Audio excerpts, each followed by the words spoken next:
distinguished guests and esteemed participants, we are truly delighted to see you on the 4th World Conference on Creative Economy in Uzbekistan. Once again, welcome to Tashkent, welcome to Uzbekistan.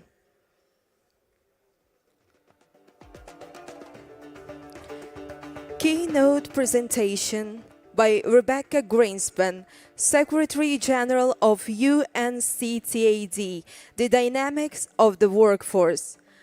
Hurmatli xonimlar va janoblar, sizlar uchun o'z ma'ruzasi bilan Rebecca Greenspan, BMT Savdo va taraqqiyot anjumani bosh kotibi sahna markaziga taklif etiladi.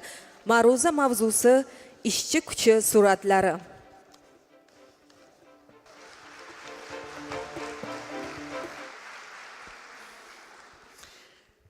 Good morning everybody, excellencies, dear friends, distinguished delegates.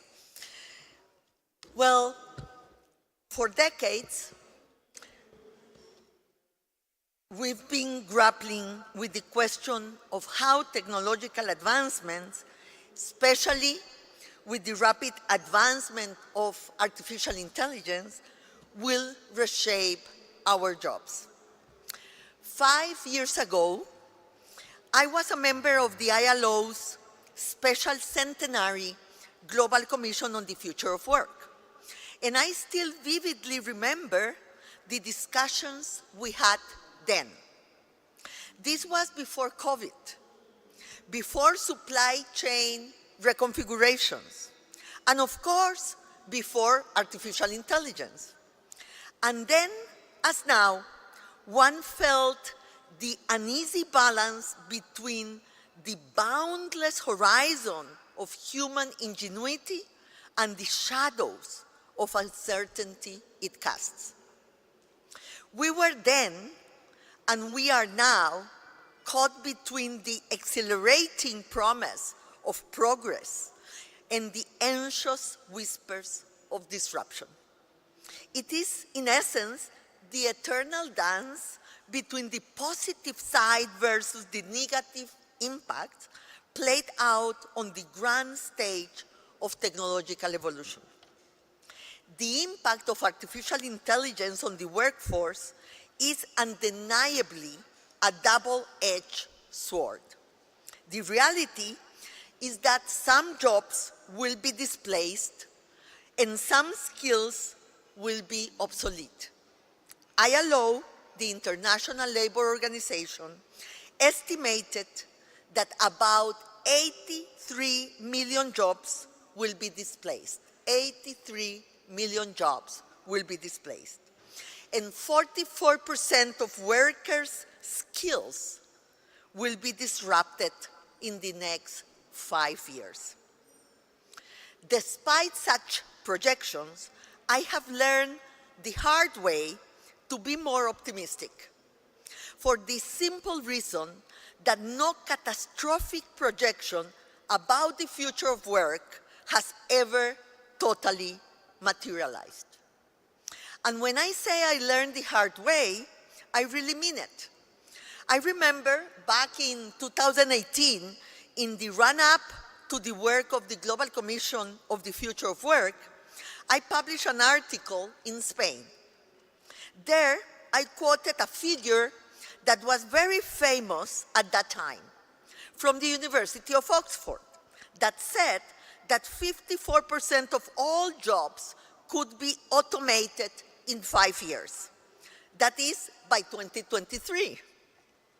Among these automated jobs would be 3 key big ones at that time for the Spanish workforce.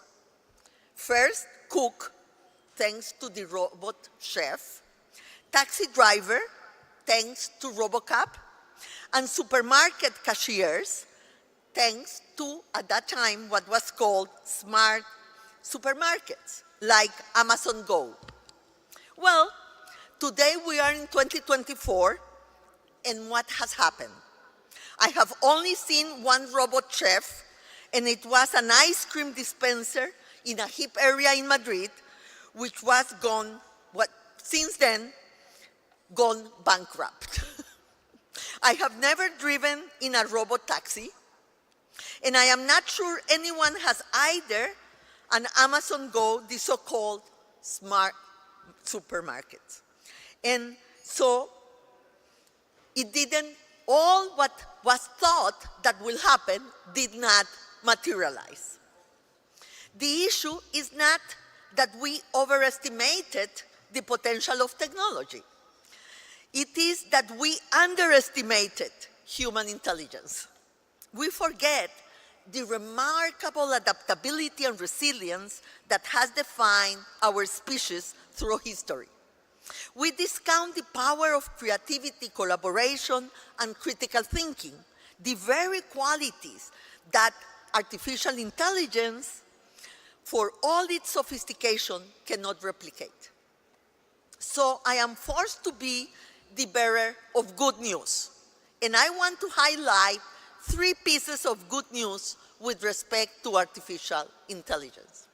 First, AI, as we call it, artificial intelligence, is poised to create more jobs than it displaces. And let me show you some data. A striking 60% of workers today are employed in occupations that did not exist in 1940.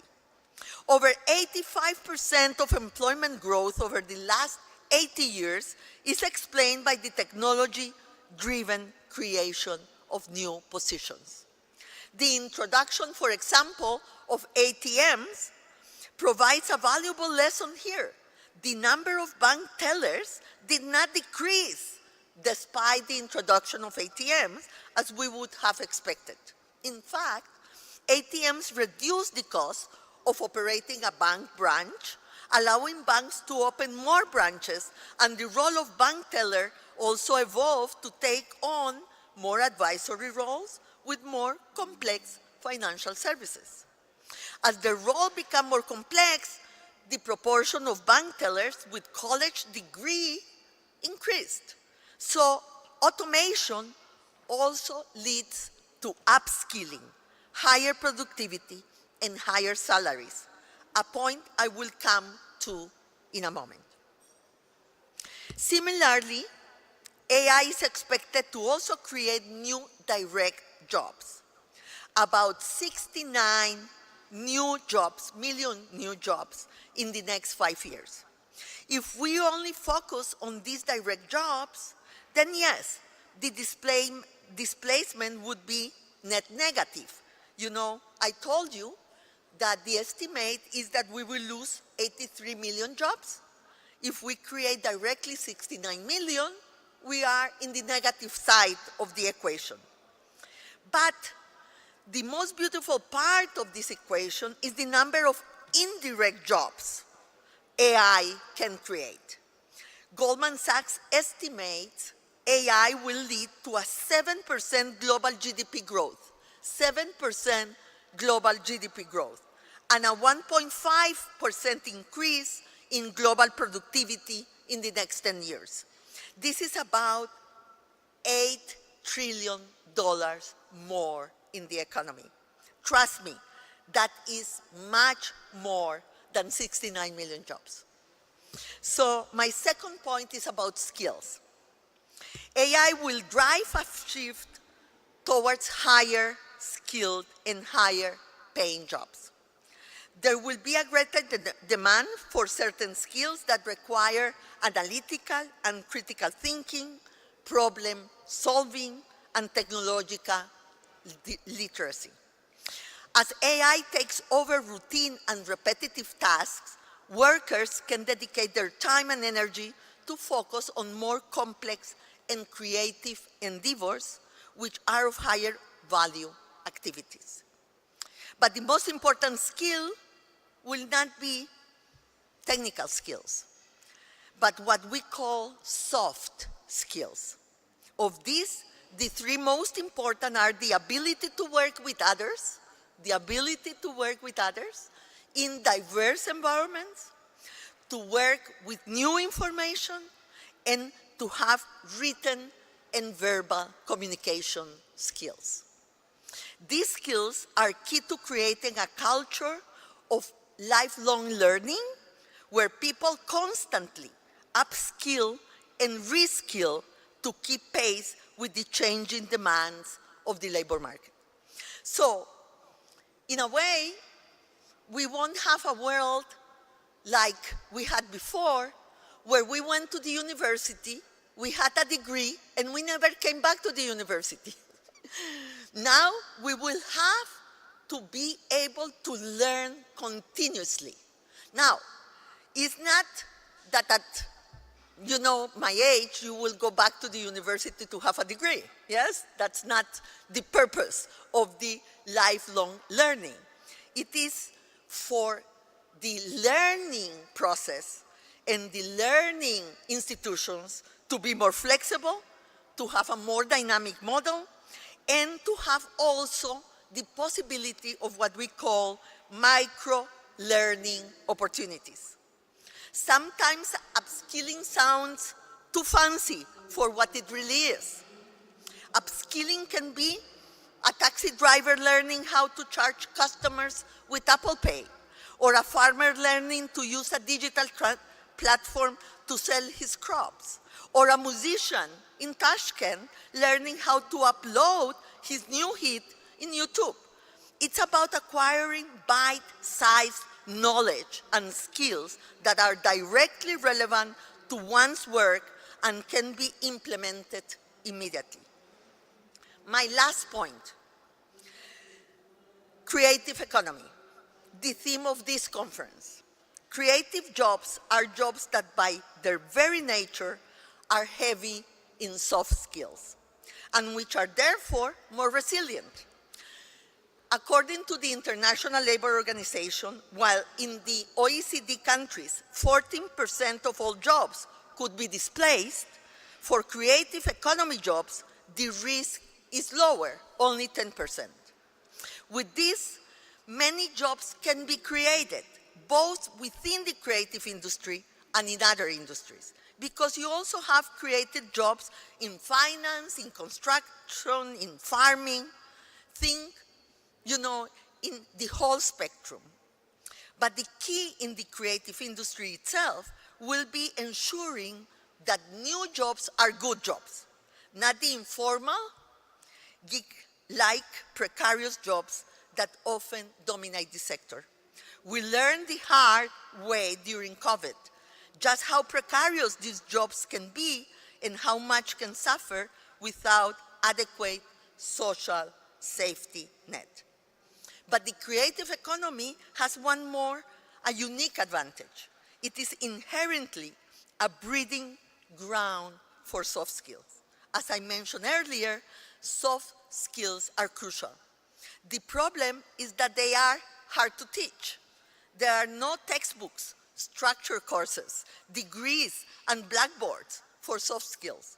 Soft skills are honed through experience, collaboration, and navigating unpredictable landscape, such as those of creative work. Think about a musician collaborating with a band learns teamwork and communication. A filmmaker pitching an idea to a producer practices persuasion and negotiation. A graphic designer interpreting a client's vision exercise empathy and active listening. The creative economy is a place where you can learn soft skills by the only way possible, which is learning by doing. So, Your Excellencies, these good news I have shared are not an invitation to be complacent. And there is one important nuance I want to make.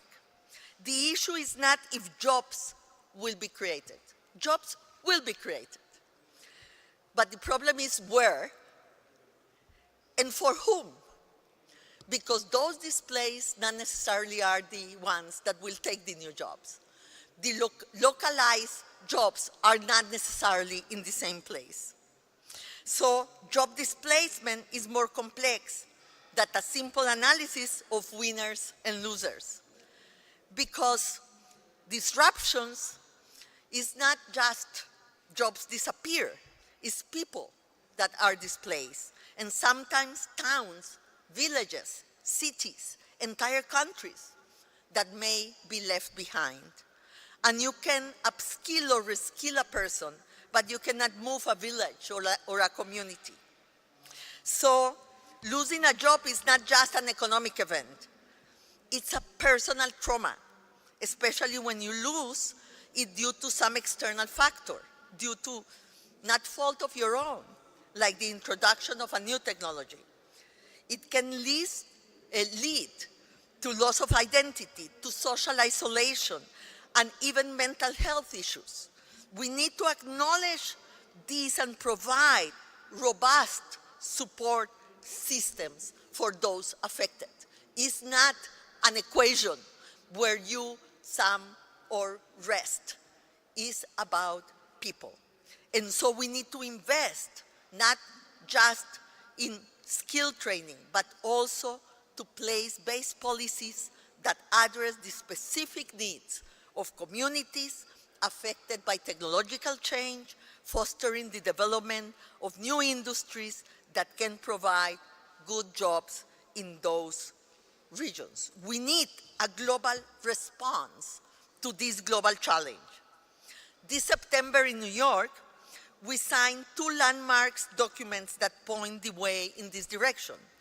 We signed the Pact of the Future and the Global Digital Compact.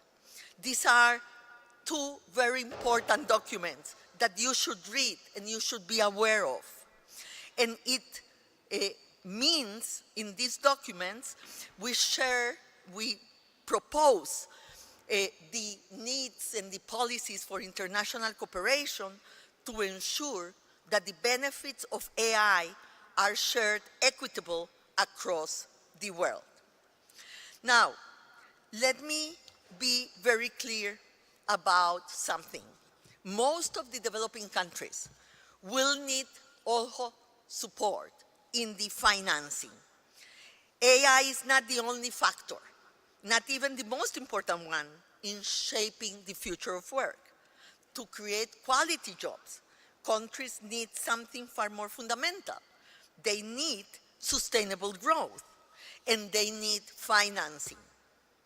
The flows of financing, in fact, are not yet there for the needs and challenges of the developing world.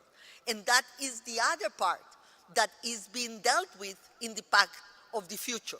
What has to happen with the international financial architecture for the developing countries to be able to receive the financing they need to make the transformation that have to happen to face the challenges that people will face. So, ladies and gentlemen, in closing, the future of work is not something that happened to us. It is something we create. AI is a powerful tool, and like any tool, its impact depends on how we choose to use it. Let us choose to use it wisely and ethically. Let us choose to create a future where technology complements and enhances human capabilities rather than replacing them. Let us choose to use it to build a more inclusive, creative, and prosperous world for all. The creative economy, with its inherent focus on human ingenuity and adaptability, has a vital role to play in shaping this future. Let us embrace its potential, invest in its growth, and ensure that it remains a source of good jobs and opportunities for generations to come. Let's embrace the concept of AI for good without leaving anybody behind. Thank you. Thank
in the digital reality.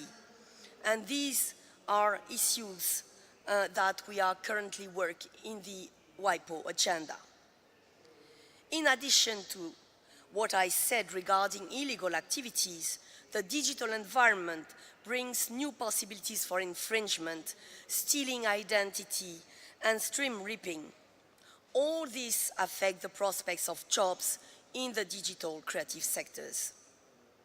To safeguard their jobs, creatives need to be aware of their rights and opportunities in the digital ecosystem.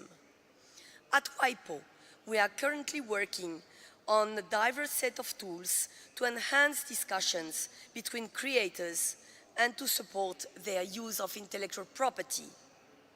In 2023, we have launched a specific online platform entitled Clip, which teaches how aspiring musicians can use intellectual property, data, and technology to earn a living.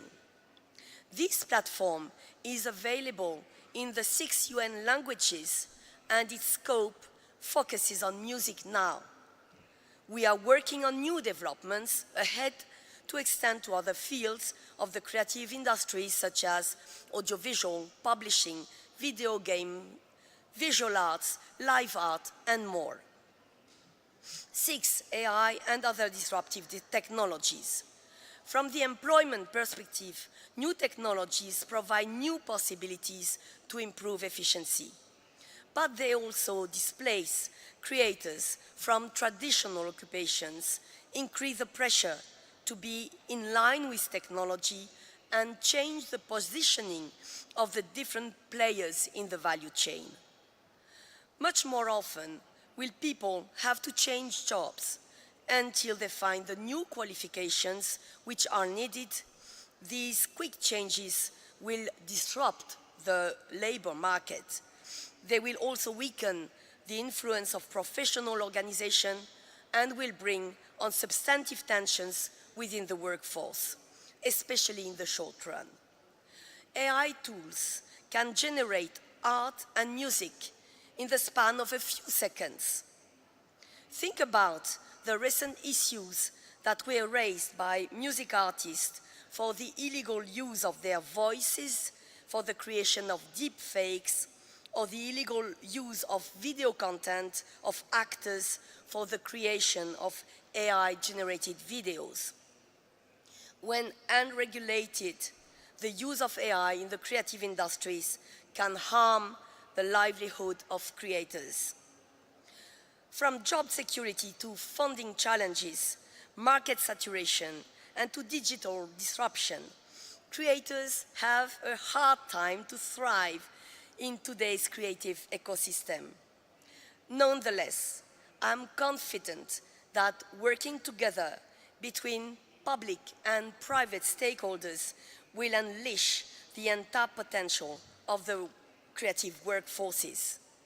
The strength of creative workforce lies in its ability to innovate, adapt, and push the boundaries. By investing in creativity and fostering an environment where imagination and collaboration thrive, we unlock the new possibilities, not only for the creative workforce, but for society as a whole. As we move forward, let us continue to nurture creative talents, because in a world that is constantly evolving, human creativity will remain our greatest asset. Thank you all.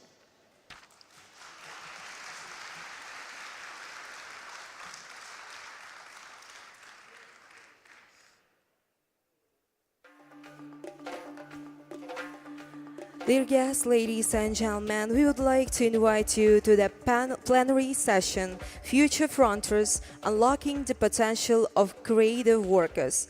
Moderator, Nicolas Bouchot, co-founder and president of the Grand Paris Alliance for Metropolitan Development. Hurmatli mehmonlar, xonimlar va janoblar, barchangizni yalpi majlisga taklif qilib qolamiz. Majlis mavzusi: kelajak sarhadlari, ijodkor xodimlar salohiyatini kashf etish. Majlis moderatori Nikolya Busho, Megapolislarni rivojlantirish Katta Parij alyansi hammuassisi, prezidenti.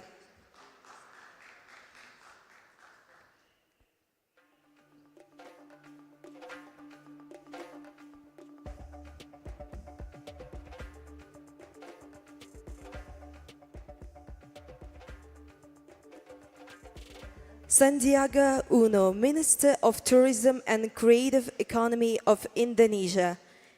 Gayane Umirova, Chairperson of ACDF.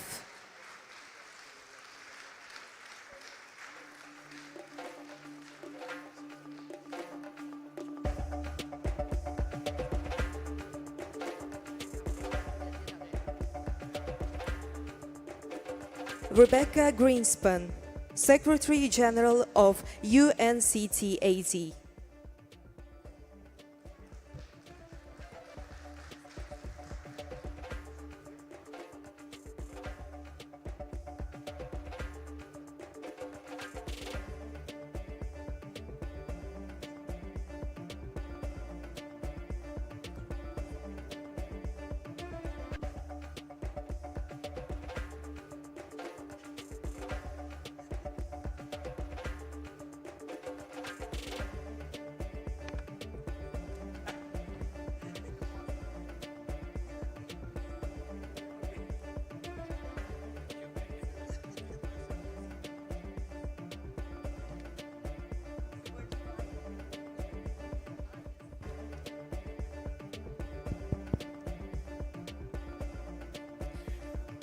Well, good morning, everyone. Good morning, our dear panelists.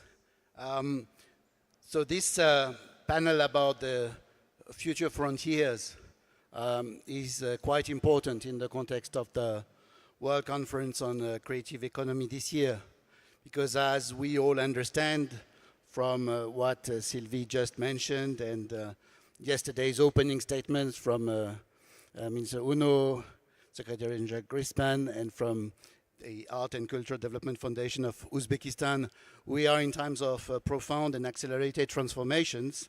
And while we are sitting on the podium and you are sitting in the room, I think we do share a number of shared understanding of those transformations. And if the success of this format of meeting in the context of the World Conference on Creative Economy after a few years is still here, is because together we can be stronger, as was said during the G20 of Indonesia. Before we start our panel, I would like just to briefly welcome on stage the Deputy Dean of the Asian Development Bank Institute, knowledge partner of the conference, who will share the report with Minister Uno of the Jakarta conference in July, which was a milestone on the preparation of this edition of World Conference on Creative Economy in Tashkent. Please, Deputy Dean Jung.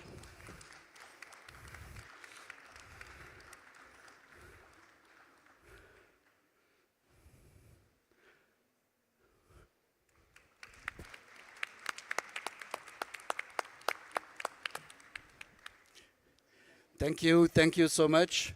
And with this report, there is also in the background one key element that we will touch upon during our discussion is also if we would agree that creative economy somehow is a public good, right? Or a good of very high public interest, then it needs financing. And financing can come from different sources. But as we see also for climate and a number of other issues, the transformation of the role of international financial institutions, multilateral development banks is also on the agenda for creative economy. And hopefully there will be the ministerial meeting after this session. After Tashkent, there can be further input so that multilateral development banks could cooperate in supporting creative economy. But now let's start and let's engage in our panel discussion for the next 45 minutes. Please remain with us. I would like to start our discussion, and please let's be very casual and informal. We are in a very formal situation, but with Minister Uno, as Indonesia has been initiating this process of world conferences on creative economy 7, 8 years ago, right? And pushed this forward and was happy to share it every 2 years with other countries. When you look back, how would you view the main, I would say, the main achievements in positioning creative economy on the global stage as an object of public policies that matters to everyone? Well, thank you, Nick. But before I answer that questions, I want to thank Guyane for organizing such a great WCCE, World Conference, and in particular, the opening ceremony yesterday and the night at the opera last night. It was magical, amazing. I normally could not stay awake for more than 30 minutes in the opera. But last night, we were all engaged from start to finish. And truly a remarkable performance, and thanks for you to bring such a solid performance. And it makes me think that the performing arts, which is part of the creative economy, is really a backbone of how we see that this sector of the economy continues to amaze. And I'm sure when they all come up and we all clap, AI, artificial intelligence, have very little involvement in that performance last night. It's all human creativity. And it's actual intelligence, AI with an actual intelligence rather than artificial intelligence. So big applause to Guyane and the whole organizing team last night. When we look back in 2018, when we sort of like brought this World Conference on Creative Economy, we saw an emerging trend in our economy, whereby this sector continued to grow at the almost double the national economic growth. And one particular observations was the jobs that is being created. For every single dollar invested in this creative economy, there are actually 6 times more jobs and good quality jobs, be it really creative, green, sustainable jobs are being created. So we fast forward to today, Indonesia's economy now is actually benefiting from 8% contributions to its GDP from the creative economy, with about 25 million jobs. So if you look at the global standard, this is much higher, whereby the global GDP's contributions is about at 3% for creative economy, and for the employment at 6.2%. We're almost double that rate, and that's because of the focus. We provided the law and the framework for creative economy sectors. Our approach has been a sandbox approach. We deregulate much of the policies that may infringe in creative economy, and we actually would allow innovations to be introduced, and it's purely data-driven and evidence-based. So we are seeing that creative economy will continue to grow and be the mainstream, reaching to about 10% of global GDP. Our own target in Indonesia is about 12% of our economy will be based on creative economy. So this is actually a shift from extractive economy to creative economy, from something that we dig from the ground to something that we use the brain, which is the strength of our humankind. So Nicholas, I think this stage allow us to unify our global approach to the latest development of creative economy. And I would believe that with Uzbekistan now playing a very strategic role, a significant role, not just in Central Asia, but globally, we would be able to push forward a much more inclusive and sustainable creative economy going forward. I come from investment background, Nicholas. Before I joined the government, I was an investor myself. I saw that, and I believe that this creative economy truly will be in a era of, I would say, VUCA, volatility, uncertainty, complexity, and ambiguity. Creative economy will continue to flourish, and with all our united effort, we will be able to realize that.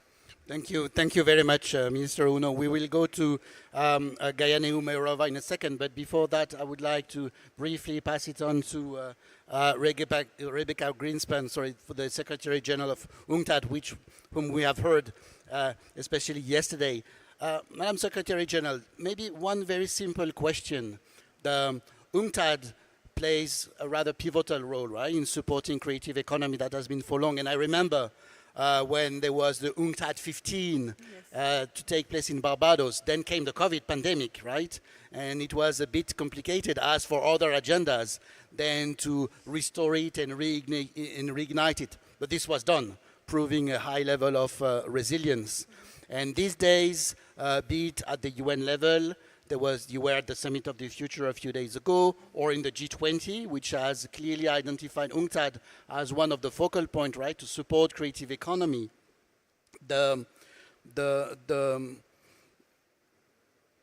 When you published the Global Investment Report, and you describe a landscape, and also in the WIPO World Innovation Report, we can see that there is a fragmented landscape that might or might not help creative economy. But would you say that 2024, 2025, with the UN Conference on Development coming next year, etc., might be very pivotal for creative economy, or is it like just business as usual?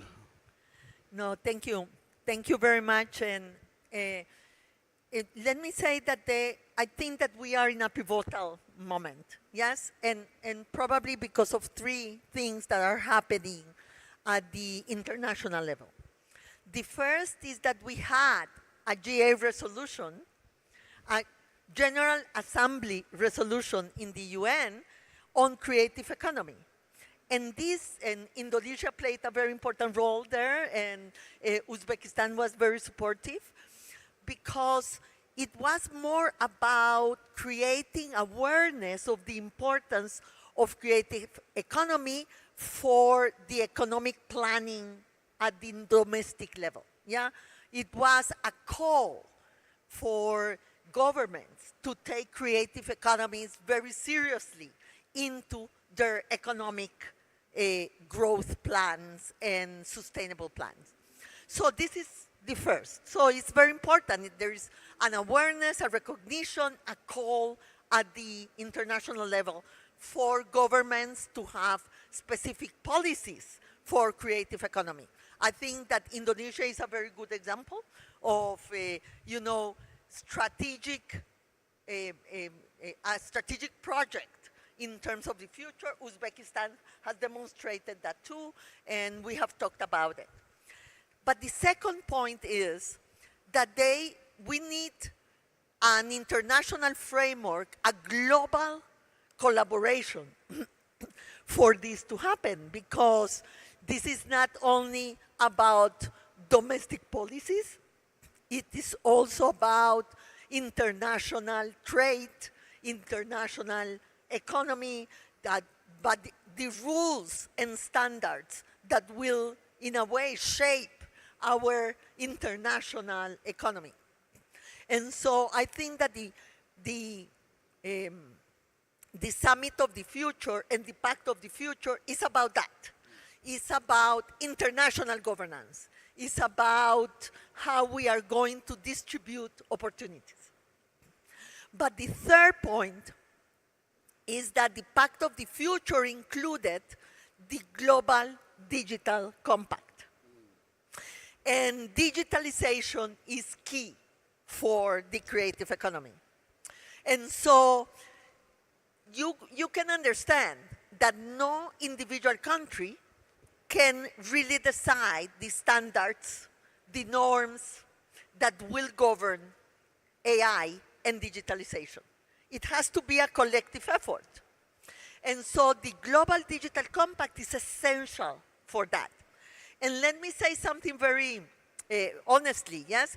The Global Digital Compact talks about bringing the scientific community, the expertise at the global level, to the UN to discuss and to decide what will be the norms and the framework in which we will develop artificial intelligence and digitalization.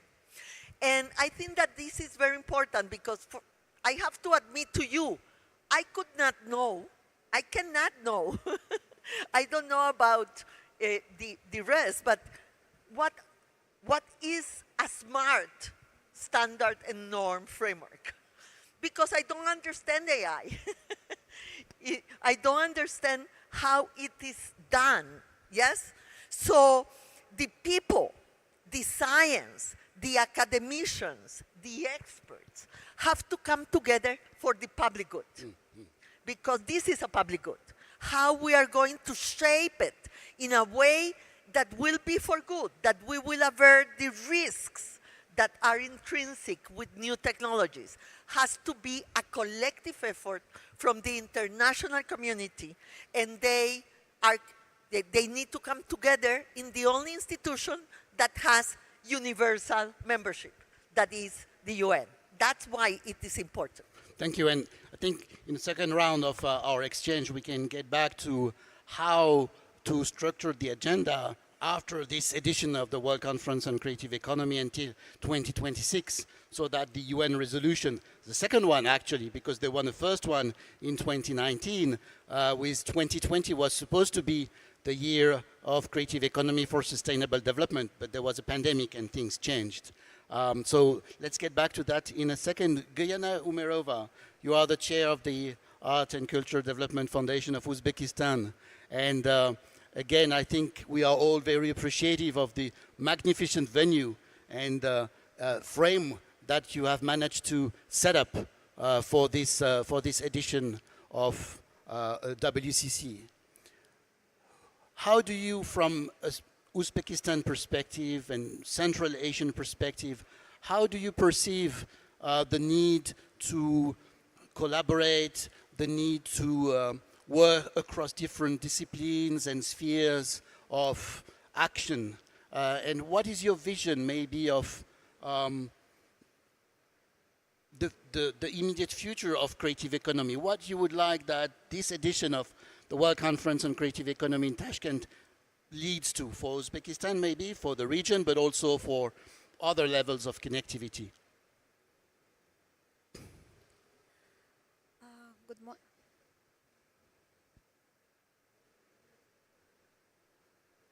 morning. Does it? Good morning. No, it doesn't work. Does it work? Okay. Yes, it does. Good morning. The great audience that we're having today. Let me start by really thanking our partners, which are here with me as the front row. It was a really great privilege to working with you. We really, and I personally, can you hear? Perceive you, as a partners and as a mentors, because without you, we wouldn't be possible, to bring this conference to Uzbekistan.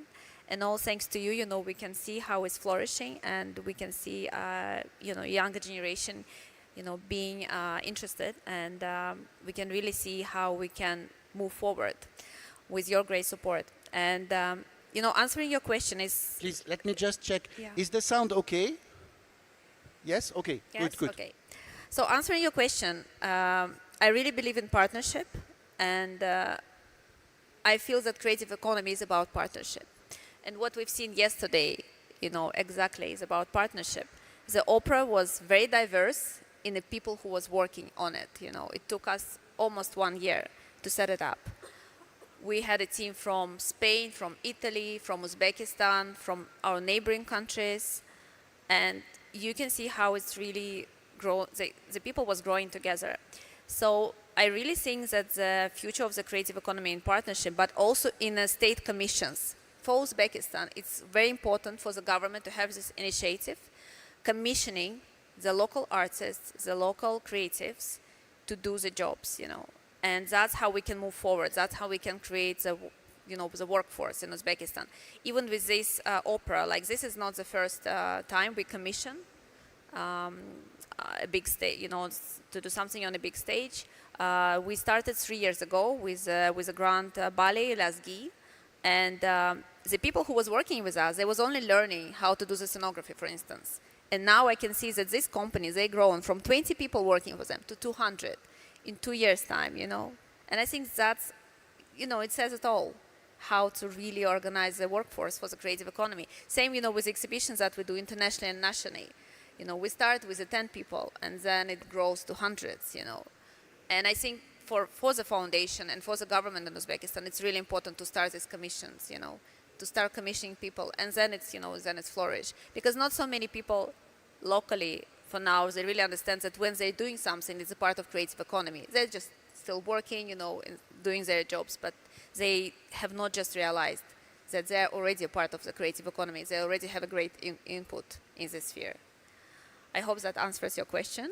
Yes. And maybe just another point. Sometimes we tend to say there is let's say the global level of creative economy, and then there is domestic or national level, and then there is local level, whether in cities, big cities, smaller cities, or in other kinds of livelihoods. But I understand that Uzbekistan has recently adopted a new legislation about creative economy. Would you say that the momentum of Uzbekistan saying, yes, I will host a Creative Economy World Conference has been useful also to maybe accelerate the process or adopt it in a maybe broader way? I feel that this legal framework will really help us to support the creators, because it gives a lot of incentives, but also it gives a recognition to the local creators, which was not probably done before, And it's a really big chance now for younger generation, to start to really implement their own, businesses in this field. And we can see how it grows, now. Uzbekistan, we are staging this beautiful conference, not because we really have a lot of things to show now, but I think we're just really showing with this conference that we're ready to learn, and we brought these great people, great mentors, for younger generation to learn from them, to see how they can turn it into entrepreneurship, into their own businesses, because you can be creating for the organizations, for the state institutions, but you can also do your own entrepreneurship, your own businesses. So that's really important. We are the country of the huge population. We are the biggest in the region. We're around 38 million. And for us, it's quite important, to turn our strongest points, like we are great in crafts, we really have a great legacy in ballet and opera, in all of these fields, We're starting doing big steps in IT.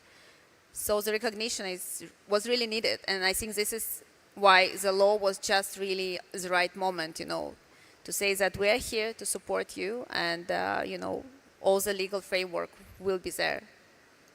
Thank you very much. Sylvie Forbin, you were on the stage minutes ago, but I would have a specific question for you after what you explained as the landscape of creative economy, and of course issues of intellectual property, which have been on the agenda of this format of discussions ever since it was created.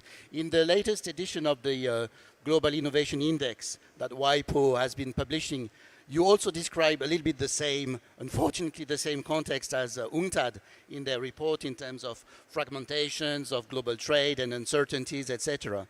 But you also insist on the fact that there are a number of countries, especially emerging countries, which play a key role now in unleashing innovation, and which display a very strong potential, and we can see it in the context of Indonesia or Uzbekistan and many other contexts, and you name a few other countries. Would you say that creative economy in the future is mainly, or is in the hands of developing nations or emerging economies, or how would you view this question of social entrepreneurship and innovation, and how it can be a way to overcome a number of trade divides? Thank you. Thank you for this beautiful question. You hear me? Yeah. Okay.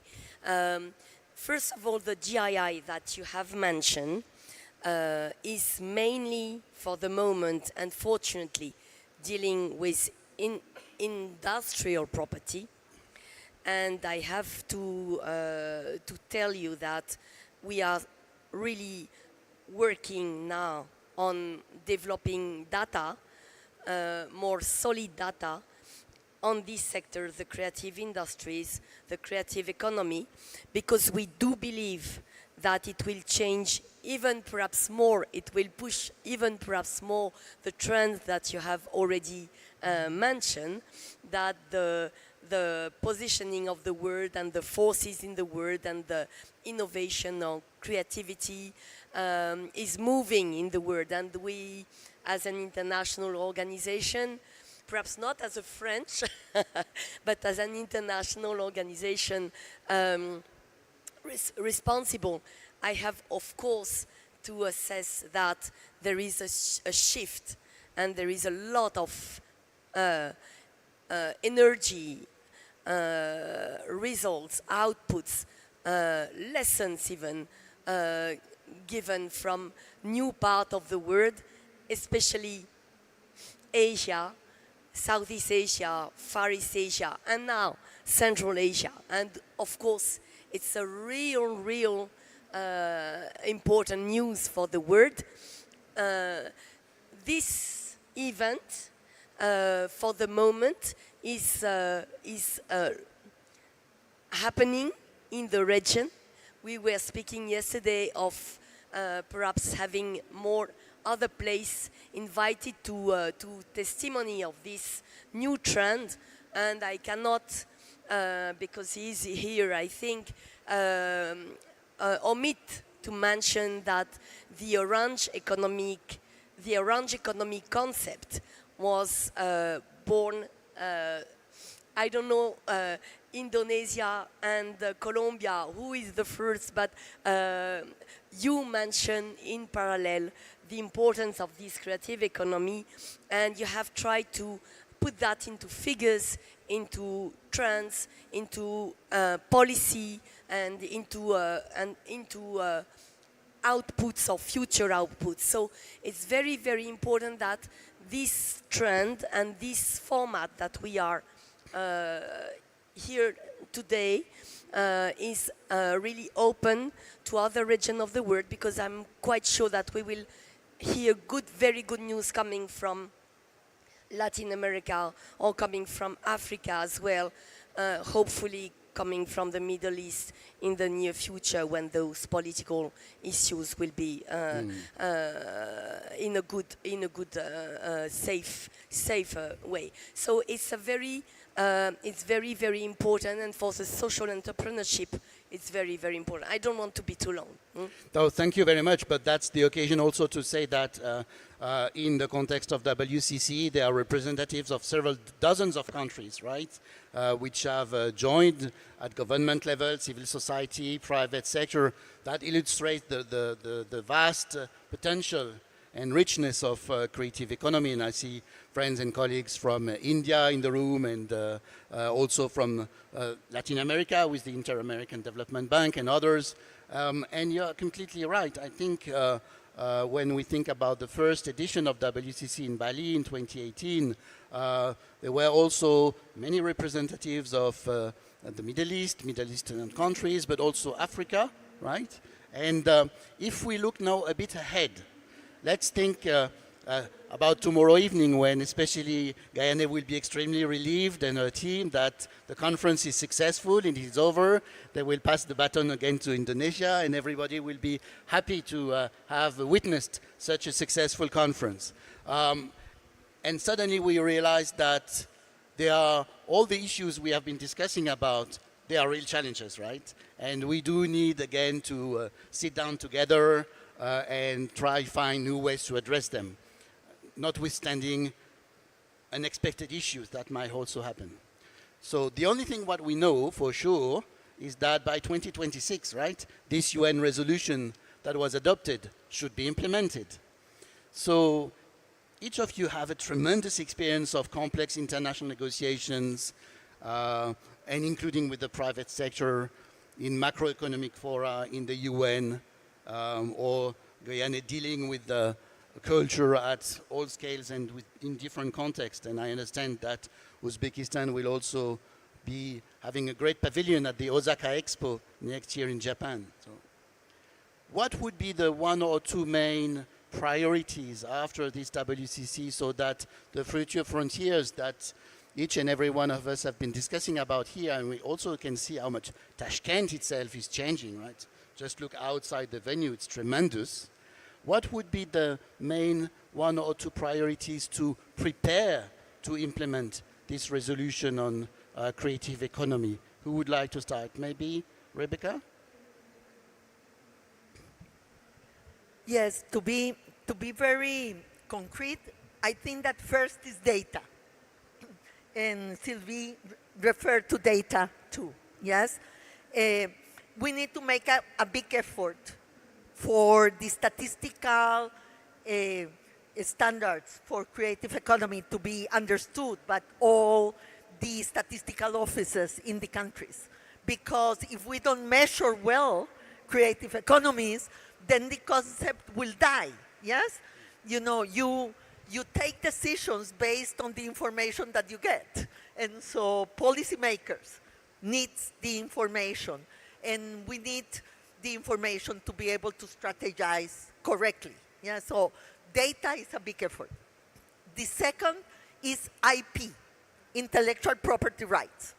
And one of the things that Korea has done, you know, in their development, when we study about their success, is that they were very strict in terms of intellectual property rights of creators. They really protected their creative economies. So I think that that's the second point that we need to go straight to.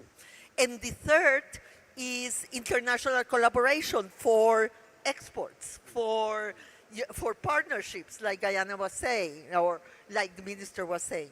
You know, we need really the international community to allow for the cross-border collaboration, the cross-border flows, the cross-border exports. And for that, we need the right international framework. I would say these three. And I think this is quite important because there is a lot of competition among companies, among countries, who should be the most creative, right, and so on. But sometimes, and WCC is one of those moments where suddenly it's also about how to cooperate, right, and how to interconnect. So about this, preparing the way for 2026, and thank you very much for those very clear, crisp 3 points. Who would like to keep on? Maybe Minister Uno? Well, first of all, I would like to congratulate this report by ADBI, because this report is the most downloaded documents recorded on creative economy. So it would prove as a good tool and guidelines for everybody here. And I think the work by Nicholas and Ricky on editing this, we have to really appreciate, and hopefully this will serve as a policy framework for us moving forward. I don't care whether it is Indonesia or Colombia. I'm biased. I think it's Indonesia. But what Rebecca said is true. We need data. But data, behind numbers, there are people. And it is absolutely important for us to prepare our people through capacity building. And this is something that I always tell my team, that let's support the capacity building of the people within the creative economy sectors. And this could be through working group discussions, through helping them promoting their products or services, and also mainstreaming the creative economy through this working group. Collaborations, you very, very correctly pointing out international collaborations with IP. We tried this program with WIPO on its collective mark.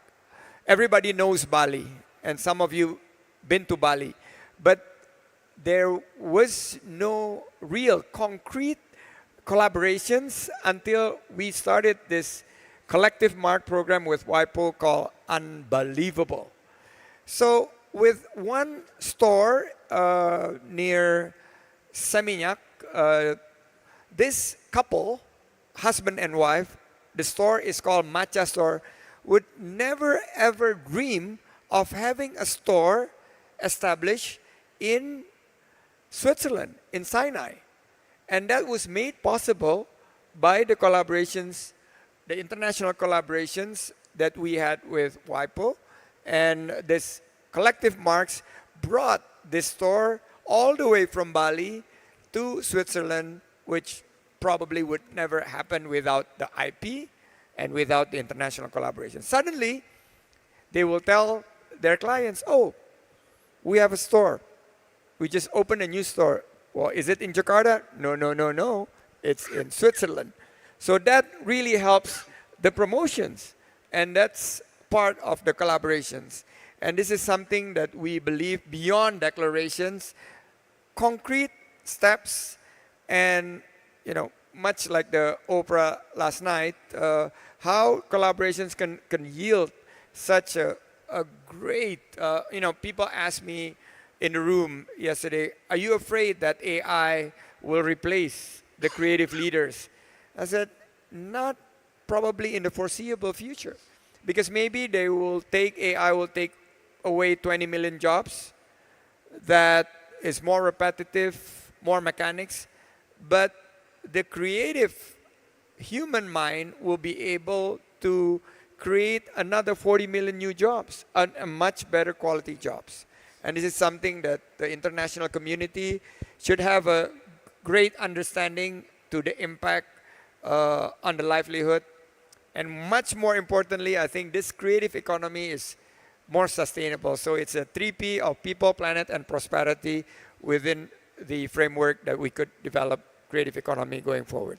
And shall Indonesia continue to support WCC agenda? We are behind. It's like our baby. I mean, looking at Uzbekistan on the 4th editions of WCCE, I have goosebumps because I saw how it started in 2018.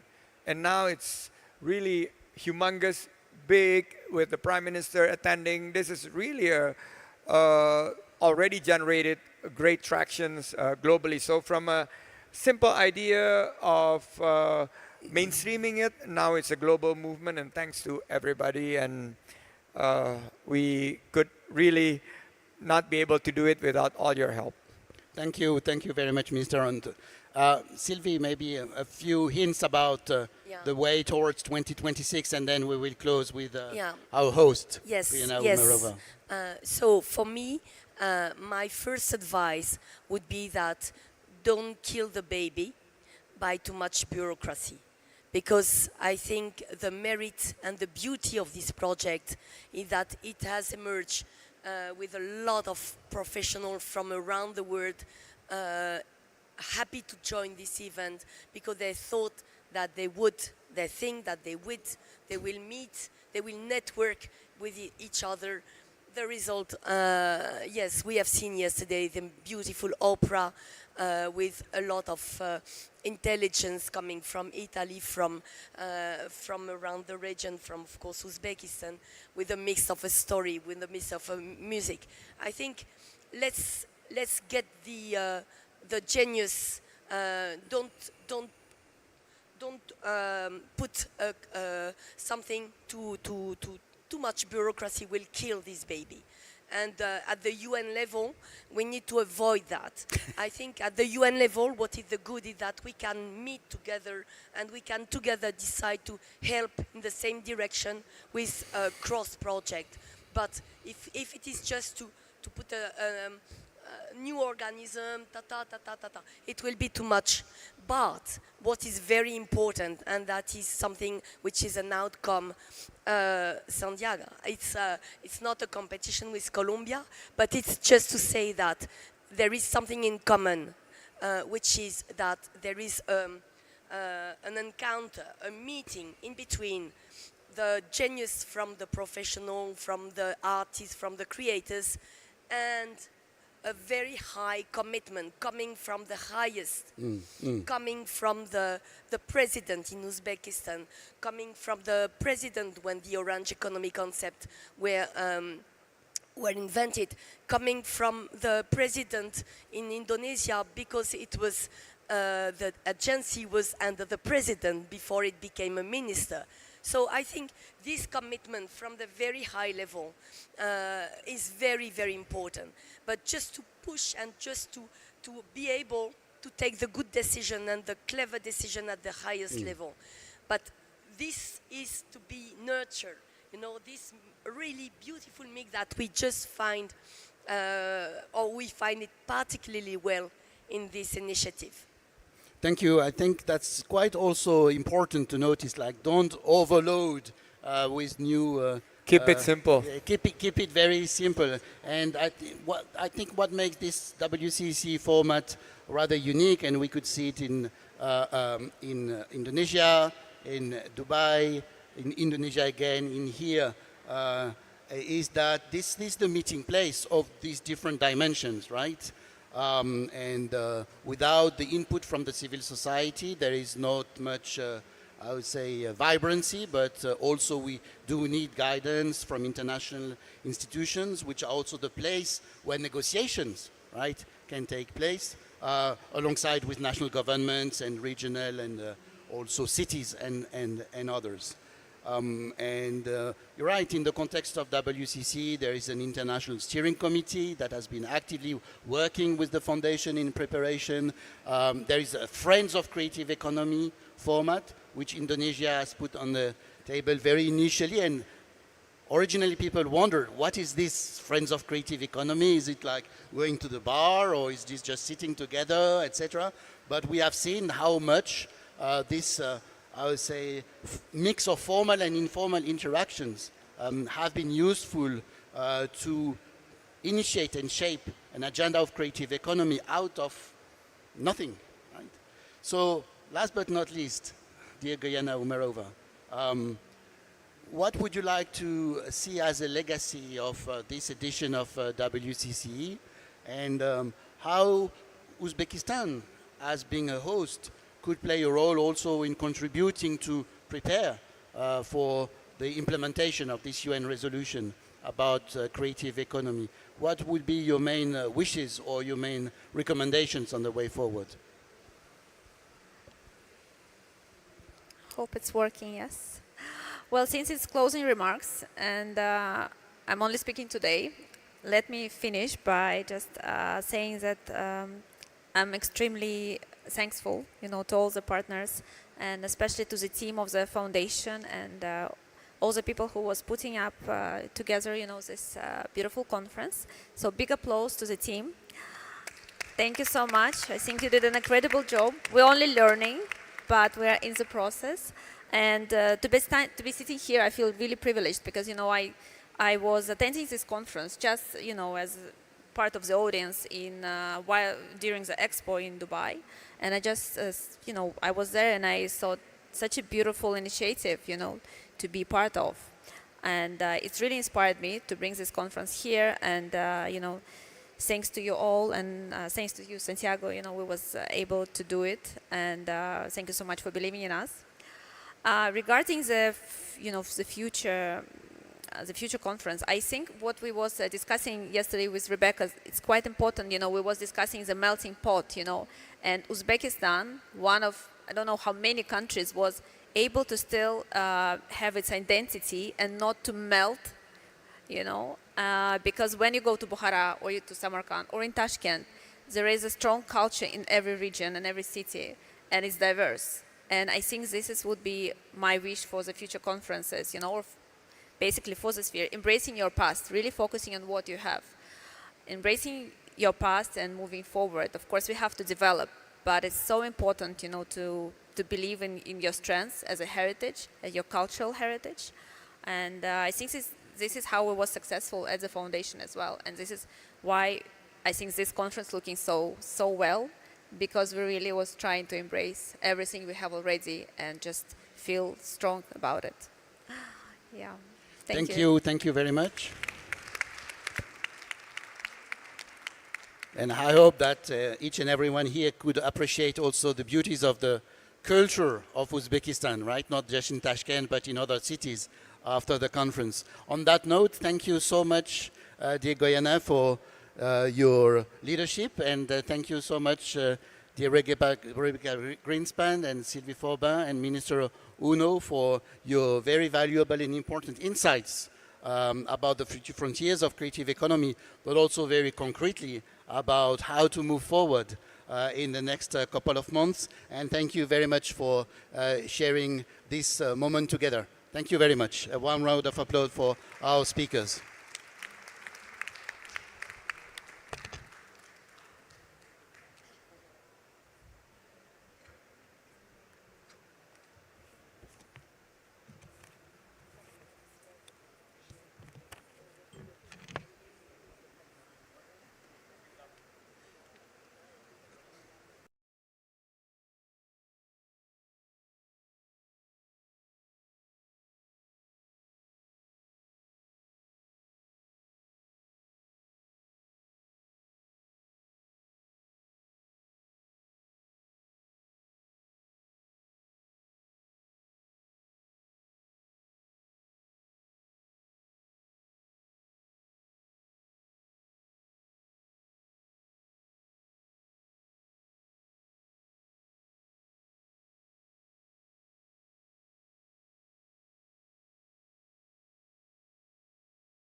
Venice Architecture Biennial 2021.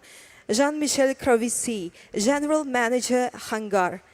Carlo Ratti, Architect, Engineer, Curator of the 19th International Architecture Exhibition of Venice. Tahmina Turdaliva, Architect, Founder of Tata Lab Muse. Good morning, everybody.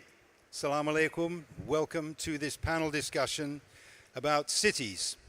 And when we think of cities, we think of buildings, but cities are also living things. They're the people that live in the cities, and they're also the heritage and history that those cities carry. So the job of architects and planners, and we have a wonderful collection of architects and planners here, is to think about how we keep these three elements of the physical structure, the human structure, the historical structure of cities in a dynamic balance.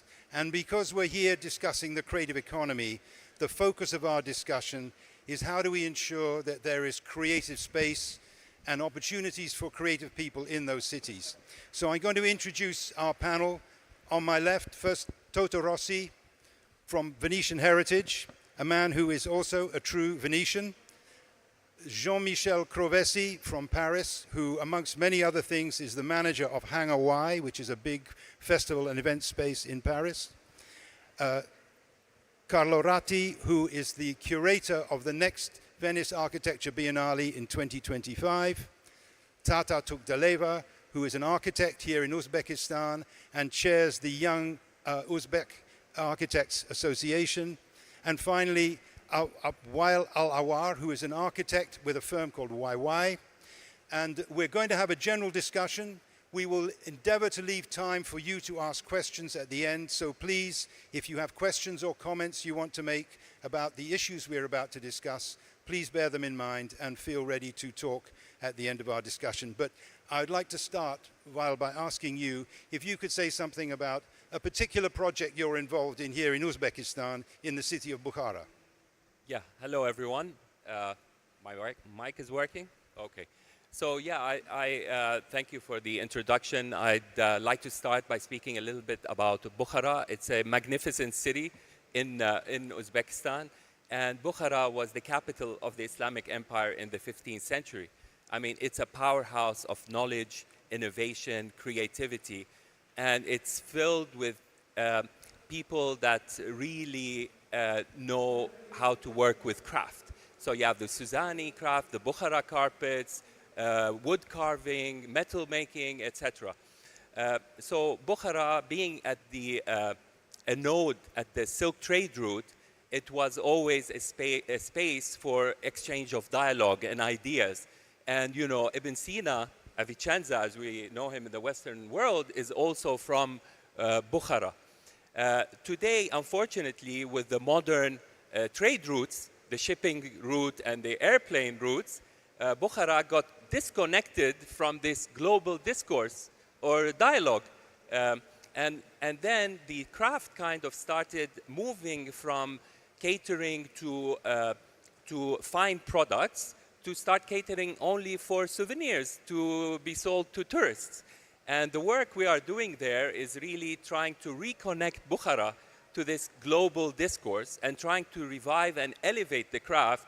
I would say, as for example, Murano is doing partially, I would understand, in Venice, and try to start catering for a design sector rather than just a tourist sector.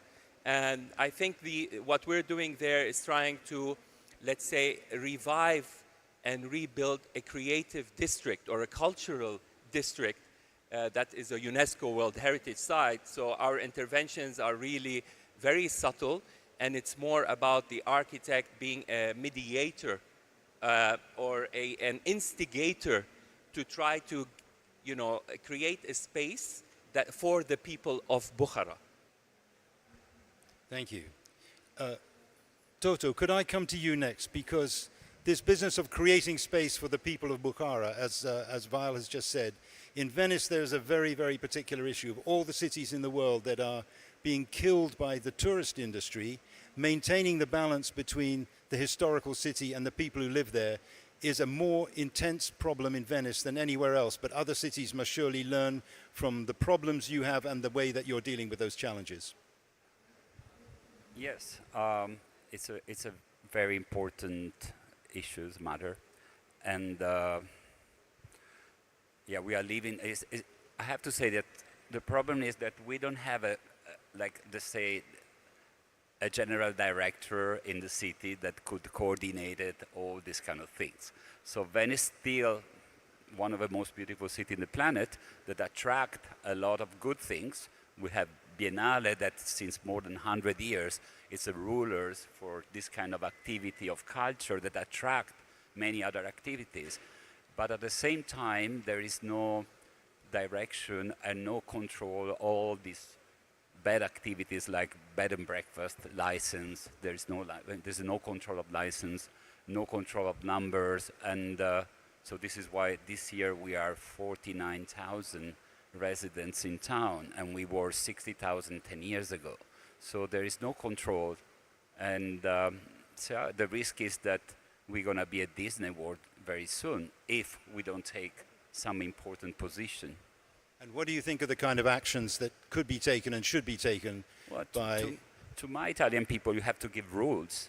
Otherwise, it doesn't make any sense. So we need rules, you need license, and you need to give a control and direction. Thank you. Jean-Michel, could we talk to you for a moment about the situation in Paris? Because I think Paris is a city where there has been a very successful public-private partnership in thinking about the way the city should be managed for the benefit of its inhabitants and to encourage and promote a creative atmosphere. That may or may not be true, but your comments on how this business that Toto has just mentioned of rules and regulation, how does that work in Paris for the benefit of the city and its people?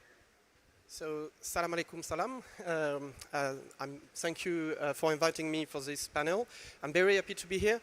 Good question. Paris has been, at the beginning of the 20th century, a beacon, a pivotal place for arts and culture. Then it finally disappeared. And I would like just to recall the story and the context of the city. The city has a very good patrimony, but it has been finally the symbol of the transformation of culture itself in 3 steps. 1, culture and arts as living style. I mean, with a local and national impact. The second step was the industrial step in the middle of the 19th century until now. I mean, the cultural industries with cinema, movies, music, photographs, gaming, what we call today the creative and cultural industries.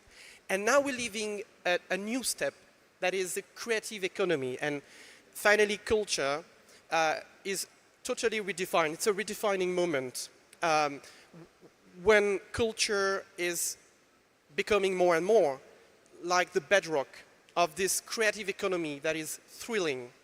And Paris is a good example of it, as many other places in the world.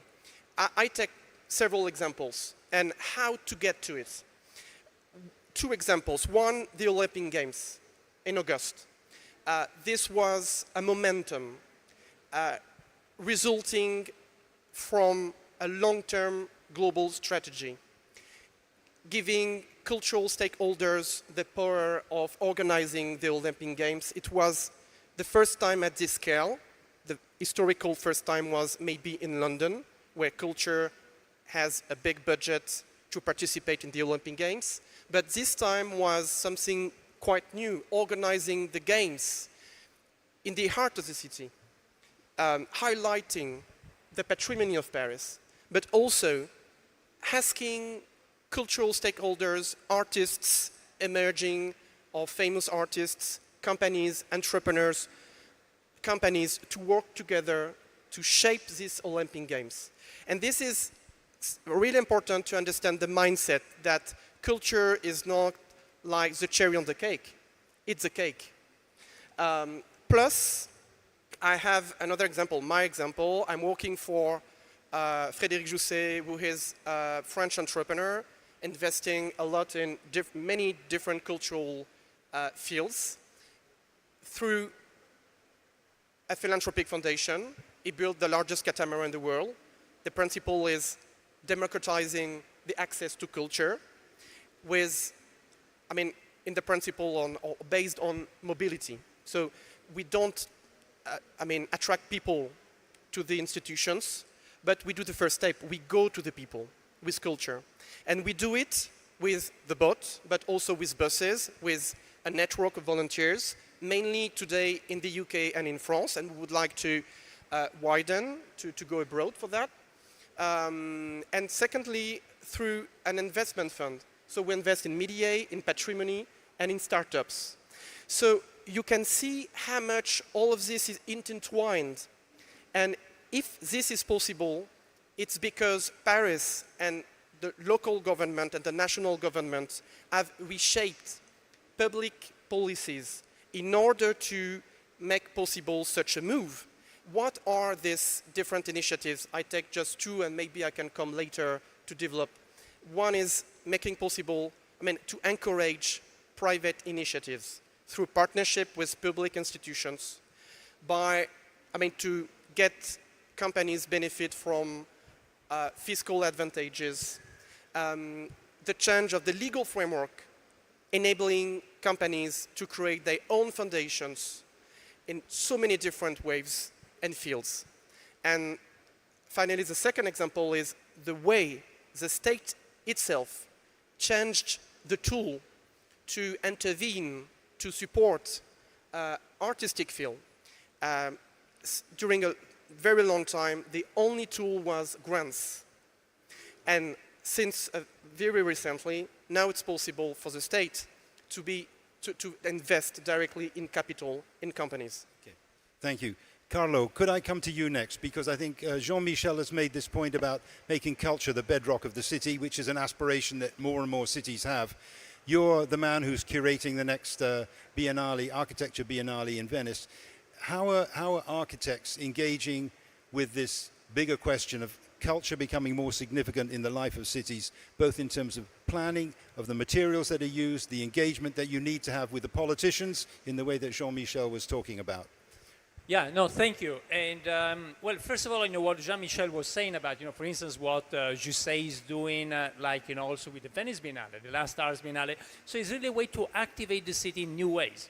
And if you think about the beginning of Biennales, at the very beginning are just a way to showcase, the best that you can find in the art world, in the architecture world. But we don't need that anymore, or we need much less. Today you can just go online and find the same things. And so to me, the interesting thing is when you look at Biennale, the first one in Venice, and then that's a matter of all the other Biennales. There's Biennale, I've been before Venice the curator of the Shenzhen Biennale, which is kind of the largest in Asia. But there's many Biennales in different cities around the world. And to me, the interesting thing where many of them are moving is exactly what we're talking about. It's how we can use that to turn the city into a living lab, to basically develop new ideas, new projects, something temporary that then sometimes becomes permanent. That's a beautiful way. John, the case of London. Think about London like the Millennium Wheel, the London Eye. At the beginning, it was a temporary thing, and nobody wanted it. And then everybody loved it, and now it's an icon of the city. So somehow we can use the city to do temporary things, use architecture, design, engineering, innovation in order to try new things in the city. And that's a way, again, to use the city as a lab. And that's the interesting thing. There is another theme that came up before. The theme is the city is not only the beautiful city made of stones and bricks, today concrete and steel. The Romans had a word for that. It was called the urbs. But the city is also the other word that the Romans had is the civitas, is the community of citizens. And so art and architecture can become a way to activate and transform not only the physical city, but also the community. And a community like in Bucharest is the most important thing. Bucharest is still a beautiful city made of a physical city, but actually what you're saying is, you need to activate the community in order to bring it back to what it once was.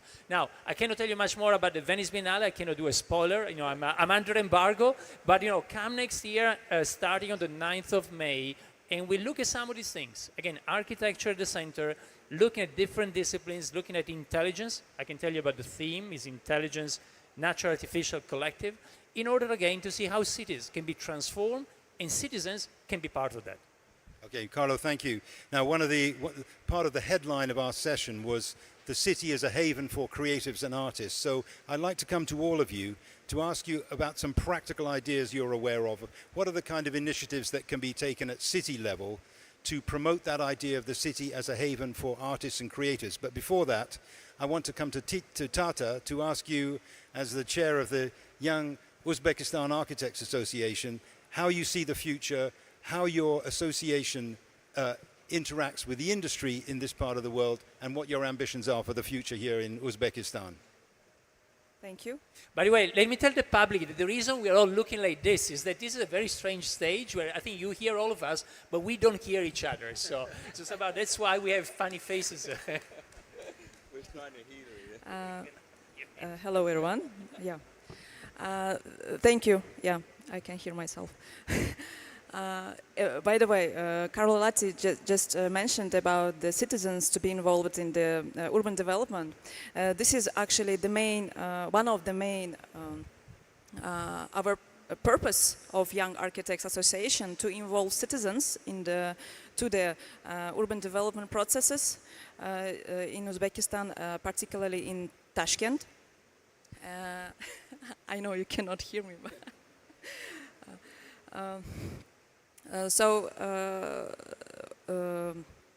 architects, I think, in general, if we talk about the participation of architects and artists in the urban development, it is, I think, a crucial role they have in this process, because architects, they create spaces or public spaces for everyone, not only for citizens, but also for artists in order to bring new ideas, innovations, and collaborations in those spaces. In general, if we talk about the activities of Association of Architects of Uzbekistan, we nowadays striving to bring social projects, competitions for young architects in order to develop their potential and eventually bring benefits to society and also country economy. One of those projects I can tell which happened just a few days ago. It is Central Asian Urban Forum, and the economically efficient part of this project is that in order to hold this project, we involved investments from the outside, and we can consider it as investment involvement by the active creative community. So this is the way how associations and all different independent organizations which are not governmental can contribute to the economy by involving investments to the social projects in the country.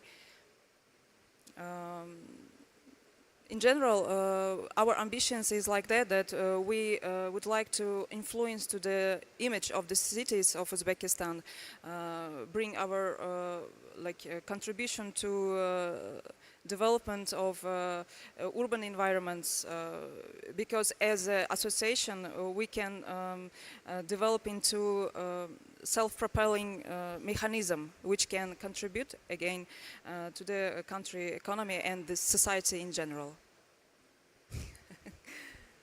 Thank you. Carlo makes the point that it's very difficult for us here on the platform to hear what each other are saying, so I don't know if we can do something about the sound. I hope you can hear us down there.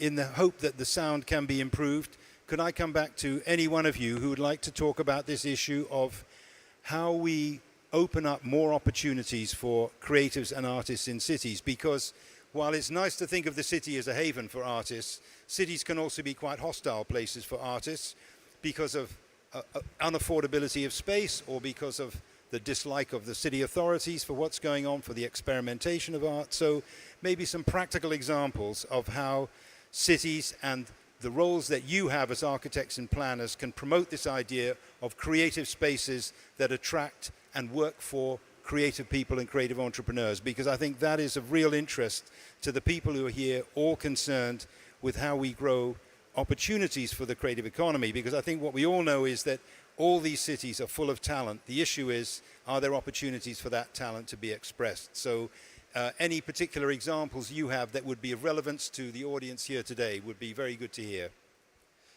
I have one. Angawai, I managed to a place dedicated to contemporary arts. It's 20 minutes from the center of Paris, in Meudon. The place is amazing. The state is the owner of the place. It's national domain. But the place was closed to the public during 40 years, despite the fact it's absolutely amazing, because André Le Nôtre, the gardener for Louis XIV in the 17th century, reshaped the garden. And plus, at the end of the 19th century, the militaries built with Gustave Eiffel a hangar that is a truly amazing, remarkable industrial architecture. And this place was not used. It was closed to the public. So thanks to a partnership, private-public partnership, including Frédéric Jousset, investors renovated the place, and the place reopened quite recently, 2 years ago, with a double destination. One is privatization for companies, and one is hosting artistic projects.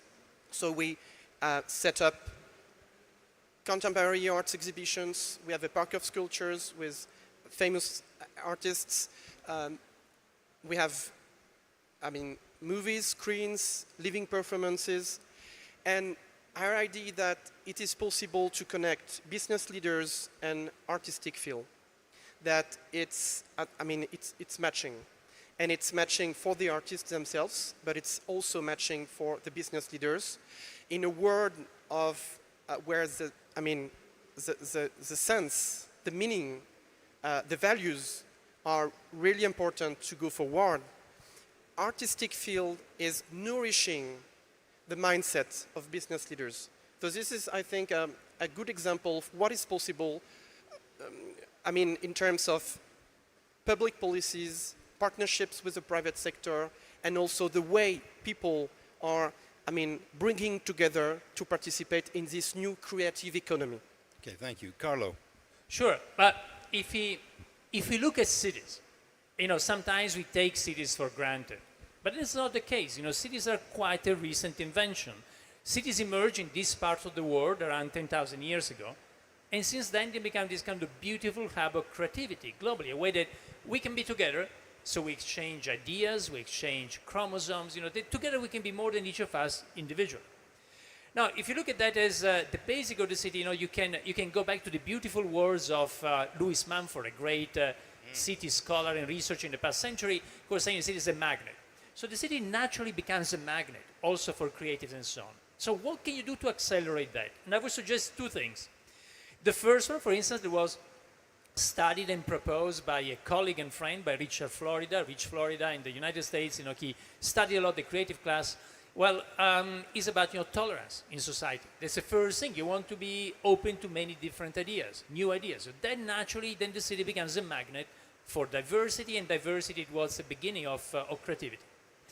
The second thing is more related to the physical side of the city, what we were saying before. Again, what I just mentioned is about the civitas, going back to the definition before about the community. But then there's also a physical city. And the reality is that as cities evolve, as they age, we got more and more heritage, and it's more and more difficult. They're not a blank slate anymore. It's more and more difficult to do things. And I think going back to what we were saying, that's where it becomes interesting to have biennales, exhibition, other things, temporary things, where the city can still become a canvas for experimentation. We certainly cannot experiment in Bukhara, like probably Bukhara was doing 1,000 years ago, when it was, when it was was evolving at a much faster pace. But we can still take a city such as Bukhara or Venice or others, and still in a temporary way, through installation, through art, through things that might be temporary and maybe even become permanent, then allow the city to perform this kind of primordial function of a canvas for humanity to express creativity. Thank you. Val, would you like to comment on that? Well, Definitely, I'd like to add to this, but what's interesting is that in 2019, Bill and Melinda Gates Foundation issued a report stating that we have to build the equivalent of one New York City every month over the next 40 years to meet this exploding population, right? We're moving from 7 billion to 10 billion by 2050. The question becomes, how do we build our future cities, right? Or how do we readapt our existing cities to attract people to go back and, inhabit them rather than just always going and building new cities. And what's beautiful about Bukhara is that it was a city that was built to human scale. It wasn't a city that was built based on the iron grid concept to the scale of the car and the scale of the bus. And, it was really the line between public space and private space was blurred somehow. The city was built by creating microclimates for people to occupy. You have the beautiful water wells, the hawuz, they call them, where the water evaporates. They create beautiful and very comfortable conditions for people to sit around under a tree. Then you have the tapchan, which is, the typical bench, and people will sit there, drink tea, have lunch, etc. So cities were really built as incubators for people rather than business models, I would say. Yeah, I think Venice is a very similar case, and maybe Toto can speak more about that. Well, Can I just say just one small thing? Just that report was a good report you mentioned by Bill and Melinda Gates Foundation. Many people still say we need to build cities. The reality is we don't need to build cities anymore. Population is going to start declining globally. It's already declining in Europe, in the US. And so I just want to say that because I still hear many mayors saying we need to build a lot of urban fabric. Well, that's not the case everywhere. And luckily, I think we're going in the opposite direction of having enough urban fabric on the planet, certainly in Europe, in the United States, in South America, and in most of Asia. I just want to say that because it's important that cities are there now, no need to build much more. Yeah, and this is the example of Venice that is the pre-existing, so we have to adapt ourselves to our day life now, but also taking care about the past. And what Carlos says is very interesting. I remember an article in the New York Times a few years ago, and it was about visiting places that normally they are closed during the years, but during Biennale, you can go inside some private palazzos or some ex-churches that normally they are closed during the year, they are not open to the public, to see young artists inside. So this double meaning is the perfect kind of new life that we would like to have in Venice more and more. Could I say, I'd like to come to you, Tata, because I think while Carlo is making the point that many cities are long established, we don't need to build new cities. In fact, in this part of the world, there are new cities being built, and they are big cities, and they're expanding very fast. And much of the cultural heritage in this part of the world seems to me is intangible heritage rather than tangible heritage. So it would be good to hear from you, Tata, how you see the role of architects here in Uzbekistan and in Central Asia building on this idea of how to create new cities at speed because they're needed, but also that in some sense encapsulate your heritage and your culture and do create opportunities for the future. Thank you. First, I just want to mention a little bit that, for example, Tashkent, since long years ago, has been developing together with the art as well. If you walk around the Tashkent, you will see a lot of mosaics and art on the buildings of Tashkent, right? So I think we had it some years ago, and for some reasons now this kind of trends of having art elements in the city is degrading. So as architects, I think there is a huge role for us to revive this culture, having art elements in the city, art installations, because through these art installations and art elements on buildings, we can influence to society, to inhabitants, to their perception, and overall city image in general. I think if you talk about the heritage, Tashkent is beautiful with that we have in the city various variety of heritage from different ages. Yeah, from Islamic period, from USSR period, and all this heritage somehow they can merge harmoniously in a single city, and I think this is beautiful, and we have to go on with that and support this way of development. Okay, thank you. And look, we're nearly out of time, so let's have a few questions or comments from the audience. I'm sure there are some. And if you could put your hand up, if you would like to ask a question. And can we get a microphone to that hand, please? Actually, many hands also there. Many hands. That's good. Many questions. So there's one there, one there, one there. Why don't we take 3 questions, one after another, and then I'll ask each of you to respond to whichever one of those you would like, because we're a bit short of time. Let's have a question.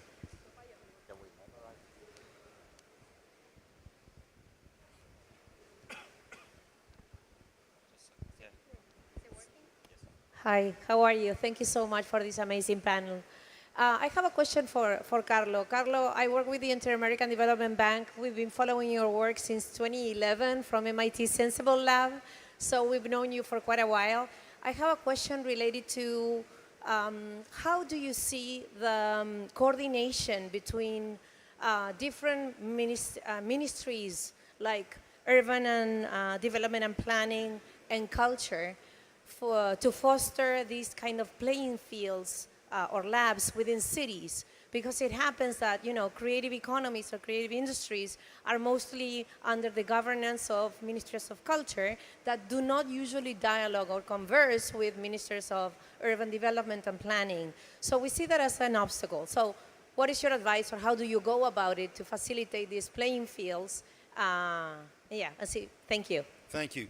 Carlo, while you're responding to that question, can we have the microphone go to the next question, please? Can you, next questioner, put their hand up and make sure you've got the microphone by the time Carlo John, would you like responding. me to respond briefly, or no? Let's wait. You say 3, right? And then we respond to all of them. Just do a quick. Should I do this one? Yeah. No, thanks a lot. By the way, we are a great fan of the Inter-American Development Bank, and I know with many friends there.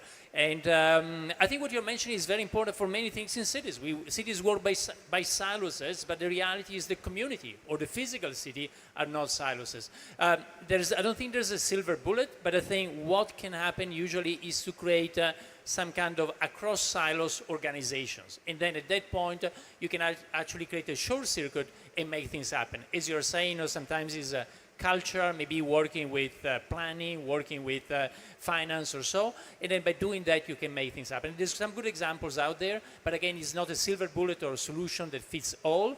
It's more like a case-by-case solution. May I have just one point? 1 minute. Yeah, very quickly. Really interesting question. When we talk generally about culture, culture is regarded as a cohesive global thing, but it's not, it's chaos. I mean, organized a bit by institutions, people, artists, galleries, stakeholders, but I was very struck by the fact that it didn't exist, for example, in Paris, like a club or a committee reuniting every cultural stakeholders, because we need to destroy the walls between the sectors. Culture is based on business models, you know, editing, cinema, production, distribution, architecture. Everything has to be connected. Maybe with a super quick reference to that, Paris actually has a project called, it started calling Réinventer Paris. Now it's reinventing cities globally. And actually in that project, you got projects across departments in order again to do innovative urban schemes. Second question. Somebody got a microphone ready to go? Can we get the microphone there, please? I have the mic. I'm here. So Can this you question is keep the question short, please. Okay. So it's a little remark. I'm Borina Andrew. I'm the managing director of Wilmot and Associated Architects in Paris. And I think that this panel, it's the panel, because it's very important what you say, the presence of culture, but also reinventing old cities.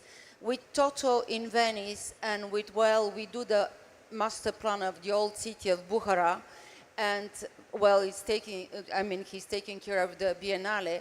It's very important to reinvent the city, and what Jean-Michel said, we always wanted to organize something, a foundation for the foundations, so to put together all the elements. How do you see, all of you, this international collaboration in the fields of urban planning and culture and expanding? So, and how to renovate without pastiche, with new technologies to give a new birth for those cities, to make them live?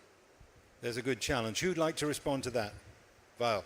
Yeah, of course. I think, again, what Carlo was saying, there's no silver bullet, and each city should really look at itself, and each person has to deal with his own or her own context, right? Because everyone has his own culture, his own way of doing things, and I think in this case, definitely I don't see the city only as a physical object, but I see the city as the human element that occupies that space. And it's very important that, we work on soft power as much as we work, on the software, as much as you work on the hardware. And as architects were always perceived as godly figures who draw, design, and then goes out and someone builds it. Yeah. But architects today are very different. They're custodians, right? We see ourselves as custodians or instigators of situations, and we should work as much as possible on softwaring and not only the hardware. Thank you. Toto, you want to respond to that? Well, thank you, Borina. I think could be nice what you said about create something to put all this energy together with different experience. Like me, I don't build new things. I taking care about the old one in my city. So he do the good new buildings, and him too. But I think it would be nice in the future, and maybe as soon as we can, to do something like a good example through experience to put together this kind of new positive energy and use this for future project, for future city. That sounds like a good output for the next World Conference on Creative Economy. We should be planning that exactly. So that's a good challenge. Thank you very much. Jean-Michel, forgive me. We're going to go for one more question. I have the mic. We have time for one more question. Hello? Okay. Yes. Yeah. So as discussed some time ago here, the city may be brimming with talent, but the city structure or the way it's we can't hear you. You have to speak a little slower. As discussed some time ago here, the city may be brimming with talent, but the city structure or the way it functions may limit or prohibit those talents. My emphasis is on the youth because, well, speaking from experience, it is hard to have a say as someone who doesn't hold power or, let's say, have influence. So what ways can young artists or creatives find in this environment where creativity is being taken seriously recently? Okay, the theme of this conference is inclusive creativity, so there's a good challenge. Who'd like to respond to that? Jean-Michel, brief responses, and then we have to draw to a close. What is creative economy? It's creative people. What's creative people? It's people confronting that point of view.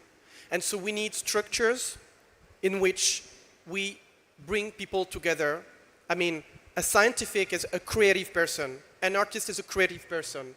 And we need to bring people together to think about our future, how we shape better the world. Maybe another way to say that is that if you think about youth, there's usually much more creativity. Over age, people, we all lose some of the creativity. We keep on doing things the same way. And so I think use that and turn that into power. Okay, I think we are completely out of time. thank you for your attendance, but will you please applaud our excellent panel for their insights and Thank you. observations. Thank you all.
I am the CEO of Futurity Systems. I am an applied futurist, which means that I designed, engineered, as well as strategized to build better futures for companies and government organizations. And I am from Hong Kong originally, but based out of Barcelona currently, and I am having this absolute honor to have to be here and to have this conversation with you, Rajib Samdani, who is the founder and the trustee for Samdani Art Foundation. Would you give us the pleasure to introduce yourself? Yeah. Thank and you, the work Cecilia. that you do? Good afternoon, everyone. My name is Rajib Samdani. I am the co-founder of Samdani Art Foundation and Dhaka Art Summit. I come from Bangladesh. And the reason we also formed, and one of our major flagship event is Dhaka Art Summit. And we founded our foundation about 14 years ago to promote art from South Asia and mainly to promote art from Bangladesh. And so far we have done already 6 editions, and I can proudly say that Dhaka Art Summit is one of the highest visited art event in the world. Last edition we attracted over 500,000 visitors. It's like the Art Basel for Southeast Asia, yeah? Yeah, thank you. Amazing. So we're here actually, this panel is on the future of arts in the global south. So I wanna start this conversation to talk about this label, the global south. What are your thoughts on that in terms of the art scene in? So first of all, that, you know, see, personally myself, I don't like this idea of labeling of global south, and I like to call it majority world. Yeah, so that is what I love to call it. And I think that, you know, when we talk about, today's the topic is global south, so when we are talking about the global south, I think this is the time for global south. You know, we just last panel, we had the curator of next architecture Venice Biennale, who was also one of the speakers. And we all know the most important event for the art world is, one of the most important event is Venice Biennale. So if you look at this, even the current edition that is going on, the theme of that exhibition is foreigners everywhere. And if you look at the artists, most of the artists are actually from this majority world or global south, where you have artists from Asia, you have artists from South Asia, Africa to Latin America. So I think this is the time for global south, this is the time for the majority world and our art, which didn't get this much appreciation or attention, and I think which we are getting now.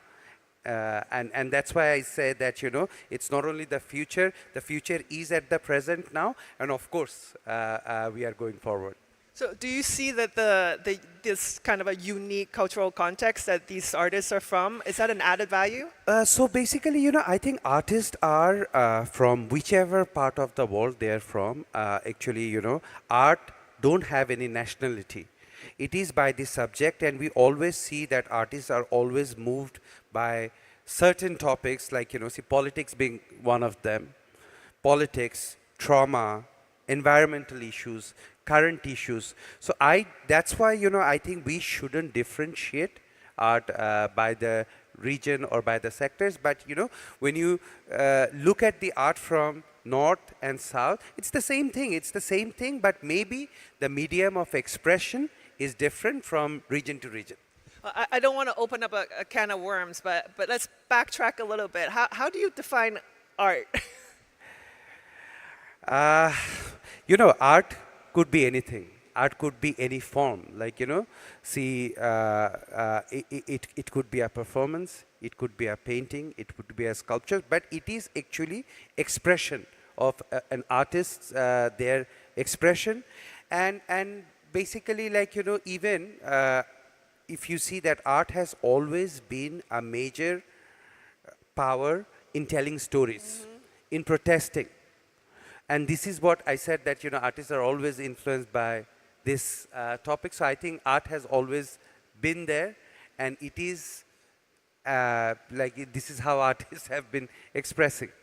Yeah, no, for sure. So where do you see the challenges that these artists will have to confront now and also in the future? And we're going to talk about technology in a little bit. So artists, actually, when we talk about the challenges or we are talking about the futures, so challenges are overall like, I think the challenges in this part of the world, again, global south, is the infrastructure. See, when we look at the West or we look at North America, they always had proper infrastructure. Patronization for art was always there. It has been happening from hundreds and hundreds of years.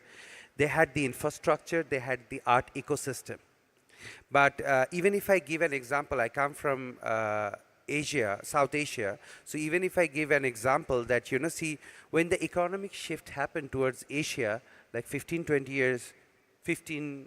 years ago, that is the time actually, our development also started. So that means, you also need funding, you need support in the system.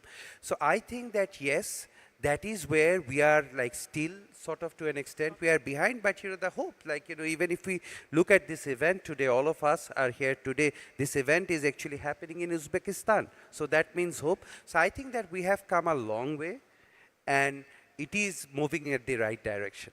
And do you think there's still a long way to go? I think we are there. We are there. I will not say we are a long way to go because, see, whenever you walk into a museum, institution, you see art from this part of the world. There are so much interest. I think a lot of things are happening. But with that, I also have a question for you. So since, you work in the technology sector, so we all know that Gen AI is a new hype. So would you like to share with us that, what do you think, how it is going to affect our creative industry? Oh, do I? I think the generative AI is a massive phenomenon. And let me explain to you why. If we look back onto some of the evolutions in terms of technologies that we've had in our humans' time frame, all the technologies that we have had so far, they have made our lives better, easier. They have created, machines and other technologies that make things faster, optimized, efficient, so on and so forth. Generative AI kind of broke that because it's the first time, I'm going to make a big statement right now, but it's the first time I have observed in human history where we have created a technology that can create. So here's the difference. All the other technologies make things bigger, faster, it's a multiplier. But this one is the first technology that we have that is creating something new. And here I want to differentiate the difference between creating and creativity. Right. And Ms. Rebecca Greenspan talked a little bit about how you need the human to involve because we still have the critical thinking to apply. So for me, we can all create. But once you apply the level of creative thinking, then it's creativity, right? Right. And so the shift here is that now that machines can create, right. And not only are they creating, in small scale, they're creating in big scale. Yes. And so now you're shifting the role of the humans and artists from not just creators, but now we can also be curators and let the machines create. And then we just say, I like number 1, number 5, number 8. Right. And the role is shifted. Right. And so what does that mean when you can create art at scale? Right. And then what does it mean? And I would love for you to, to chime in on this. Would you consider, in the next 5, 10, 15 years, art being created by machine and humans choosing that art as a form of art? So, I think it was 3-4 years ago in one of the panels, I was there with an artist robot.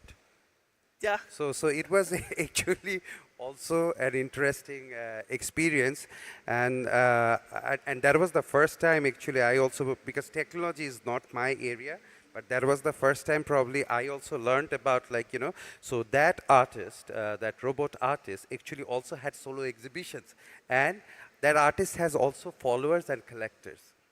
So yeah, it's interesting that all those things are happening, but I think that, see, technology should be used where because, see, we cannot forget about our artisans, because if this goes on, then the creativity will go away. Then there won't be any creativity. Like, I want to produce an art, you want to produce an art, we press a button and we just pick and choose. So I think that technology should be used to, like, see, lot of, like, our old archive, lot of the old informations, for archiving, for research, for digitalization, all those purposes, I think that technology should be used. And personally, I don't think, as an art collector, I'm an art collector too, but I don't think I will be ever comfortable thinking that, I'm collecting something that is being produced by a machine, that is being created by, the machine is being created by someone else. So, for me... You tapped into a really interesting point here, because I think the implied value of an artwork is that it is unique, right? So when you can have machines that can do artwork at scale, that unique value is gone. Absolutely, absolutely. So you, from your standpoint, you would disagree that art can be produced by machines? Or Yes, I do. That is how I feel, and I think machines should be used for, like, like, as I said, that, digitizing, supporting, like, or research, but not for production of art. That creativity that is done by a human being should be left to the human being, not to a machine. Yeah. Let me ask you this: Have you seen other digital technologies being applied in South Asia? See, technology. See, last few years we have been also hearing about NFT. There are a lot of things we are talking about NFT, and initially I also didn't understand what NFT is, and then I saw NFT, I saw some of those artworks, and I have realized that, oh, something similar I have also collected, but that time actually they didn't call it NFT. So then probably I realized NFT means a certain system where you can track the provenance, the ownership and everything. But artists have been producing works using technology for years. And if I look at that, South Asia also, South Asia, or our artists from Asia, our part of the world, they have been, like, I myself also collect, me and my wife, we also collect video, we collect digital artworks. But when we collected it probably 10 years ago, or even we collect sound pieces, like, we also collect sound, but, that time, those days, we just didn't call them NFT. So I think artists has been using this technology. They have used in the past, and they're doing it now too. So technology is a medium, almost like an ingredient. Of course, technology is a medium, and the development of technology is also making it interesting. And you now see that, just to give you an example of one artist, Philip Perino. He's also one of my favorite artists, and he uses a lot of work with technology. And what he did actually, him and this another performance artist, they actually bought an animated character from a game. They bought it, and then actually the character came into life because they have set the character free, and that character actually does performance. So, see, that is also related to technology, but how you see artists are there playing with these very interesting ways with their expression, with their production. So do you consider technology as an added value? Of course, technology is an added value. Of course, technology is very important.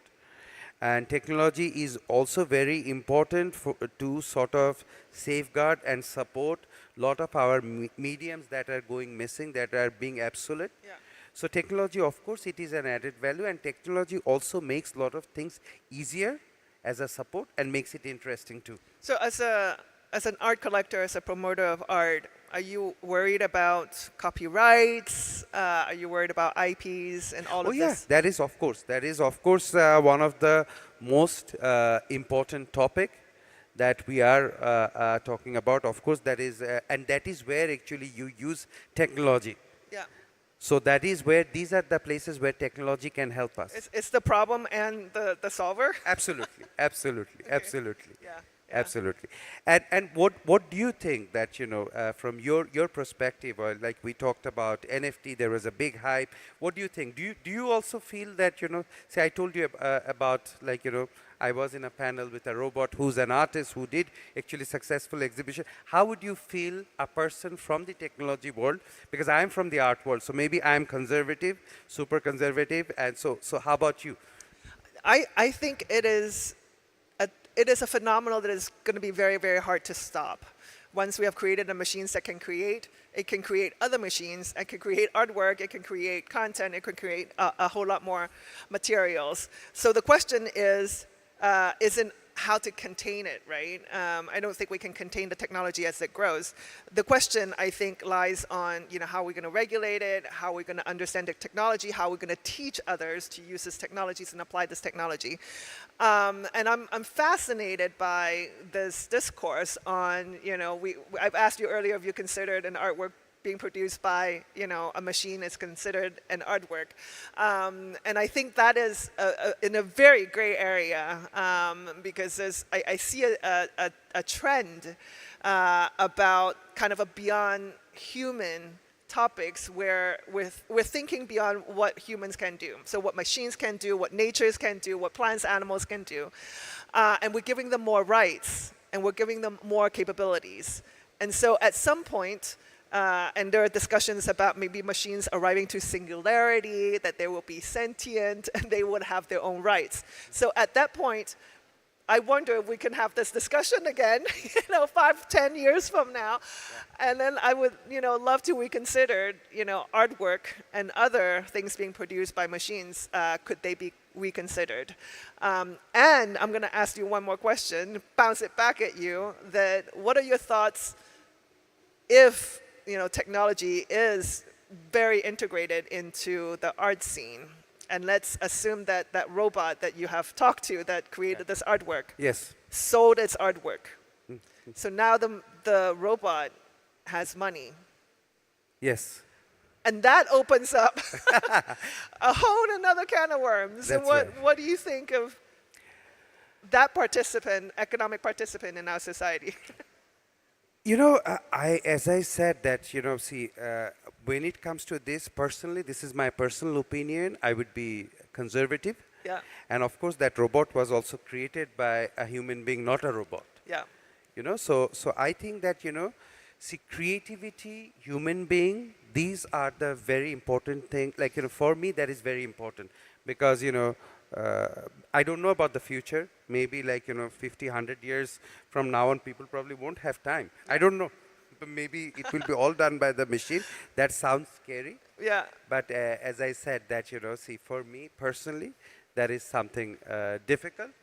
But, while we are talking about today, the majority world today, where there are struggles, and we discussed about this technology and everything, personally, I think, I'm just going back to our topic, that Global South. Personally, I think that opportunity, hope, future is in the majority world.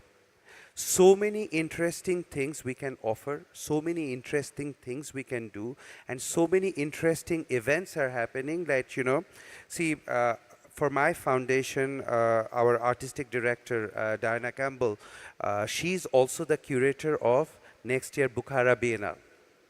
So, this is something Uzbekistan government is also starting. The Bukhara is going to have a Biennale. Bukhara is one of the most amazing city in the world. I have never been to Bukhara, but I have seen so many images and I'm really looking forward to go. So I think, these sort of initiatives are now being taken in our part of the world, but I don't see much this happening in North America or the West, that new Biennale coming or new things is happening. Our part of the world, lot of things are happening with a lot of excitement. So I think that, this is where the opportunities are, and this is our time now. So we only have a few minutes left, but I wanted to spend this time maybe talk about takeaways if there are artists or, people in the creative industry in the audience. what are we going to give them as takeaways for them to, look into the future? No, so that is what I said, that, see, when we are talking about the future, I think future is present now and things are happening today. And I think that there are so many interesting things happening. There are so many interesting exchanges happening. So, before when we started, even for my event also, I think all of us, we were trying to go to the West. Yeah. And all of us, we were trying to do only collaboration with them. I think now that has changed. Now, actually, we are doing our own exchanges because today we feel much stronger. Today we feel that, and there are so many interest about our artist, about our artisan, about our architecture from our part of the world. And again, technology helps here because technology opens the door to tell our stories. So technology will only help if we use it right. Yeah. So that is what I believe in. And yes, as I said that, it's this is our time. This is the time for Global South. That's epic. I want to wrap this up, to echo what you say. There's no better time to be a creative, and there's no better place to be a creative than here. So let's get making. Thank you so much for joining our panel. And, thank you. Thank you, you. everyone. Thank you.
Working?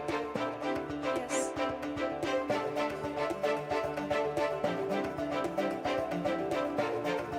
Guests,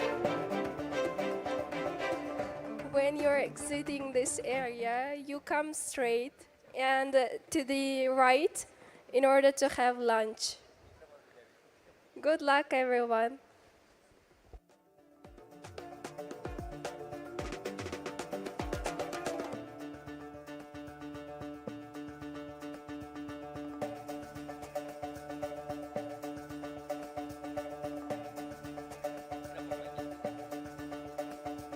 We are very happy to see you in this event today. We are welcoming you in the World Creative Conference today, and we are very happy to meeting our guests from the different nations, countries. We are happy to make difference in this world together.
Hurmatli xonimlar va janoblar, sizlarni keyingi sho'ba muhokamasiga taklif qilib qolamiz. Muhokama mavzusi: kelajakka tayyor axborot texnologiyalari ta'limi, ertangi kunning raqamli manzarasi sari ko'nikmalarni kamol toptirish. Muhokama moderatori Kate Nurse, Trinidad va Tobago Fen texnologiya va amaliy san'at kolleji prezidenti.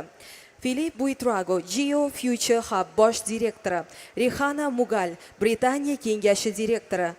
Muzaffar Jalolov, Toshkent Inha universiteti rektori. Ladies and gentlemen, we'll continue our conference with the next panel discussion on the topic Future Ready IT Education, Cultivating Skills for Tomorrow's Digital Landscape. Moderator Kate Nurse, President of the College of Science, Technology and Applied Arts of Trinidad and Tobago, Philippe Buitrago, CEO of GeoFuture Hub, Rehana Mughal, Director at the British Council, Muzaffar Jalalov, Rector of Inha University in Tashkent.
Good afternoon.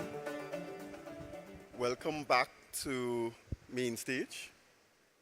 It's a pleasure to be here with you. It's my first time to Central Asia and my first time to Uzbekistan, so I would really like to thank the organizers for inviting me to moderate this session. This afternoon's session is entitled Future Ready IT.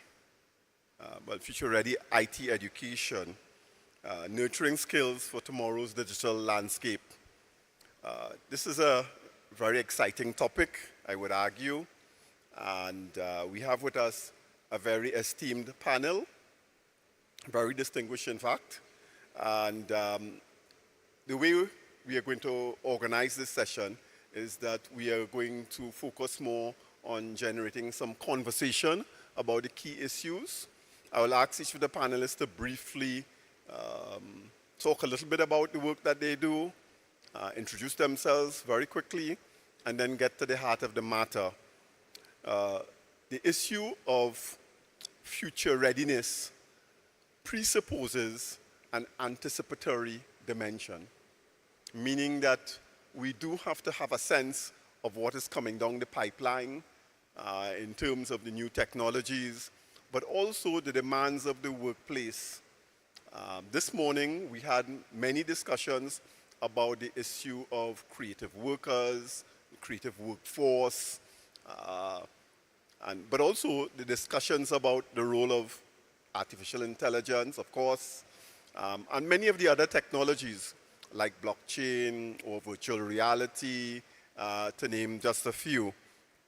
But what tends to be very striking about this particular area of discussion is that I think there tends to be a way in which we conflate the issues of creativity with the creative economy. Now, one of our panelists, Felipe, is someone who I've known for many years. We've been on many panels together. And one of the things that I've been really impressed about in his work is the way in which he argues that the issue of creativity is critical for innovation. And that whether we are talking about the creative industries or any other sector, whether it be tourism or manufacturing or, I don't know, aerospace, the issue of creativity is a critical dimension. And the creative industries plays a critical role in it, but it is not to be conflated. I don't know if I'm putting words in your mouth, Felipe, but what I think I would like you to bring to the fore in our discussion is how this issue of creativity is becoming even more important as a mechanism both for competitiveness in economies, but also the ways in which it is reshaping our understanding of things like sustainable development, etc. So, Felipe, over to you. Well, thank you, Keith. It's always a pleasure to share a panel with you. You make very interesting and challenging questions. I'd like to start by actually acknowledging we don't know what the future holds for us. We have an idea of the general direction. That's why this is important. This conversation is so important. And one of the central roles of creative training is that it does not tell you what to think. It teaches how to think. And that's essential because we don't know the details of the future. We need the capacity to adapt. And creative thinking, the one that you develop when you engage in arts, when you like to read literature, the one that you get when you attend a fabulous opera like Tamerlano last night, that shakes you inside and keeps you, looking for more. And then when you think about education per se, the general landscape of education, the last 40, 50, 60 years, the central tenet of education has been STEM, science, technology, engineering, mathematics. And that's great, but it's incomplete. And about 25 years ago, some people, led by Sir Ken Robinson and other thinkers, were saying, hey, we're missing the A for arts and design. And you just mentioned it. Creativity is essential for innovation. If you go to the scientific world, you will find out that we're kind of stuck there. Science, we know a lot of things, we have a lot of technologies, and we feel a lot of progress, but the real basic science feels kind of stuck. That's not gratuitous. That's probably the lack of investment in creative education is narrowing our ability to think laterally, to think outside of the box. And that A for arts and design is critical. And let me do a very simple comparison or a very simple reference. Most of the people who work in the world of science, they are fans of science fiction. They love series like Star Trek, right?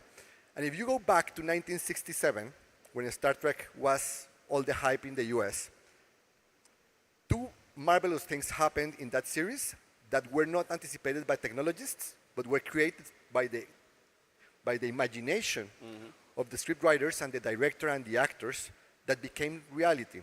One is very simple. Every time you are walking around and doors open in front of you automatically, it was first imagined in Star Trek.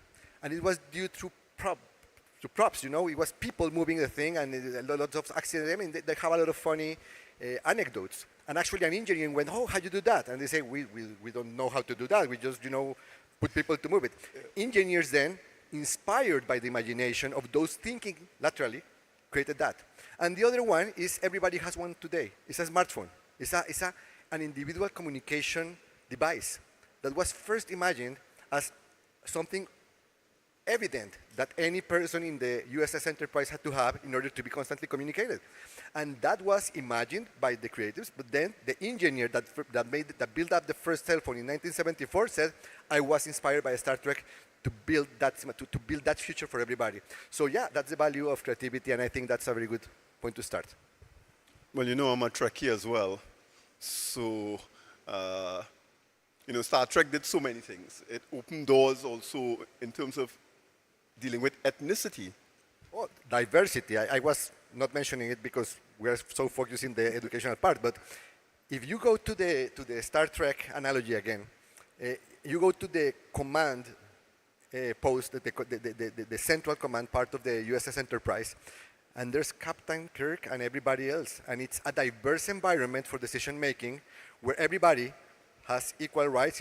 Yeah, the captain has the final say, but it's like a board with women, men, different ethnicities, even AI as part of the mix. Correct. And that was imagined way before we were able to start getting there through decades of social evolution. Oh, so that's a really perfect example of how we can envision a future using creativity. I want to bring Robert Meader into the discussion. Pleasure to meet you, Robert. In your work, well, you wear multiple hats, first off. So maybe you could tell us a little bit about that. but also you understand, I think in an intimate way, the way in which technologies are reshaping education. But also I want you to talk a bit about how education needs to catch up with some of these technological changes. So, Robert, over to you.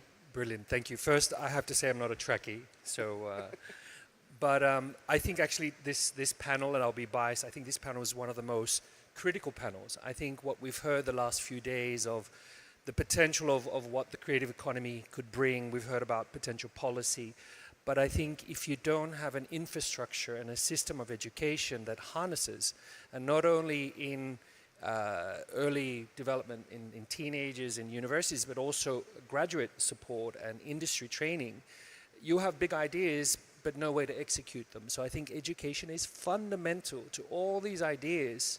And I would like to see just as much investment to these big projects to education, because to idolize an idea of future city is fantastic, but if you don't have people with the intelligentsia to fill it in, you just got a beautiful city with no people thinking about its potential. So I think that's point number one. In my work, I've had the pleasure to work with both industry, big luxury brands from Europe entering to developing markets. I've had the pleasure to lead education, design schools. And one of the things I would say to an audience such as Uzbekistan and other developing countries is to really challenge the curriculum. I've seen too many developing countries use curriculums that come from the Northern Hemisphere. And I have a big problem with that, because I've seen firsthand students in Sri Lanka having to design what they think is the perfect pub, with no consideration that, you know, half the class of students, they don't drink alcohol. So how are they supposed to design pubs? That is a very British idea and given to them from, you know, their former colonizers, when it doesn't make sense to them. And I think we need to ensure that curriculums are developed in accordance to what is available in those countries and in those societies. You have to look at fiber, you have to look at the storytelling, you have to look at the intangible cultural heritage of those communities, and how do you infuse that into creating new curriculums so that individual cities with individual identities of culture and studies become places of exchange. So you go to Sri Lanka to possibly study tropical design that's more sustainable to environment, but then you might go to Denmark and study chair design, or the exchange of knowledge becomes a lot more fruitful when you have the ability to allow societies and communities to create their own curriculums that produce, you know, users of the talent, of the fiber, and they themselves are creating the future that they want. It's not me imposing upon them. Just because we do one thing one way, we all have to follow suit. And in response to the technology, I mean, technology is a tool. Let's be very clear about this. I think technology can be a lot of things, but fundamentally, we have to consider it a tool to aid us in the work that we do. So yes, technology can create art. Yes, technology can analyze data. Yes, technology can inspire. But fundamentally, we are the drivers of technology. We have to be very strong on that statement. So I had the pleasure to launch one of the world's first blockchain encrypted textiles. So we tracked and traced from fiber to fashion. And funnily enough, the makers and the creatives are the easiest people to work with. Actually, they embrace technology very quickly. The trouble was the system. The system itself and who would consume this product that had the technology, they weren't susceptible to it. I had heard too many times that we like your product, but we don't like the data and the technology that it comes with, and we'll just take your product on its own. So you really have to think about it as a systems change. You've raised a critical issue, which I want you to just briefly respond to.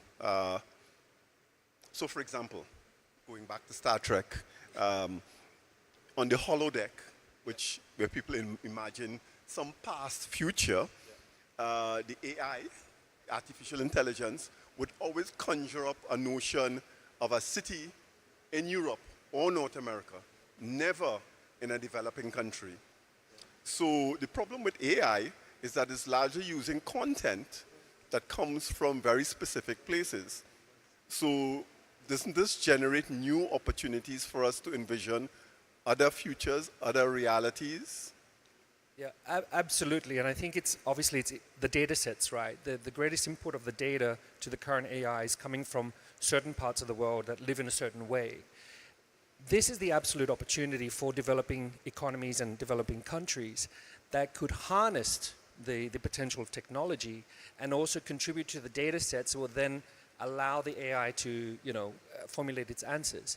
But until we have greater use, and we're really in the early stages, this infantile stage of embracing technology. I would really encourage, students, I lecture as well, I really encourage my students to use AI, use it in an ethical way. There's absolutely no problem to have AI aid in your assignments or in your ideation phase, but use it correctly and know how to use it and share how you're using it, because this is the stage we're in. And we're the ones who will dictate the correct and the wrong ways of using it. And I think this right now, this time we're living in is such an interesting time, and it's such a critical time that we shouldn't wait for others to tell us, but we should be harnessing it and using it to our full potential. Okay, I'll now turn to the lone woman on the panel, Rihanna. You work with the British Council. You've recently been touring through Central Asia and working on developing, creative training in particular, if I understand correctly. Tell us a little bit about that, because I think in some respects, this is responding to some of the concerns that Robert is raising.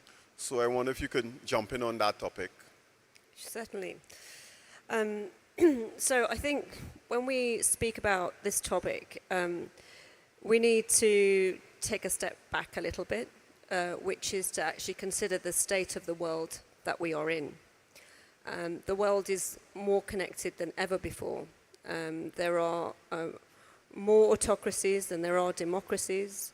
There is more use of social media in terms of spreading misinformation, disinformation. There's increased expression of frustration amongst creatives and others about global issues like unfairness, equity, climate change, the state of our fragile planet. We're seeing protests, for example, in museums and cultural spaces about the source of where money comes from. So social media, information technology is being used to express those opinions too. More and more young people are gaining their knowledge, their news from social media, from that cyberspace. And half the world is going into elections this year. And we've seen what's happened, for example, in India, where young people have got involved using social media to express their views on what sort of leadership they want for their country. So I think we need to take all of that into consideration when we think about the future of information technology education for a generation that is ready for the workforce of the future. I'd also like to mention the role of the educators, the teachers in all of this. You're right, the British Council works across the world. We work in 200 countries and we have a presence in 100. We work with governments, we work with ministers of education and departments. We also work with practitioners on the ground who use arts, culture and creativity to help people understand the world. But often what we're seeing is a lack of value and respect for the teacher, the role of the teacher, which is really important. And I think what we're seeing is a desperate need for teachers to actually have the opportunity to engage with the evolving nature of technology and to see the application of how that technology is being used. So for example, during COVID, a lot of cultural and creative practitioners around the world were starting, or had to actually, start to work differently across borders because they could not travel. There were choreographers, there were writers, playwrights, started to collaborate internationally using technology. And that was a real golden moment, actually, because it brought people together quite quickly using technology.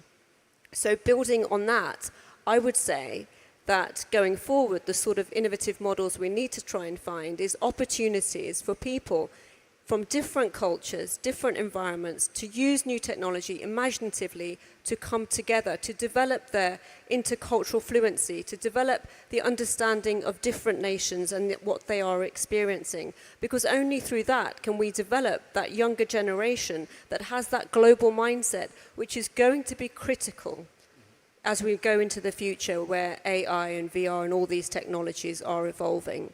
The work that we're doing at the British Council is obviously different and related to each of the contexts that we work in.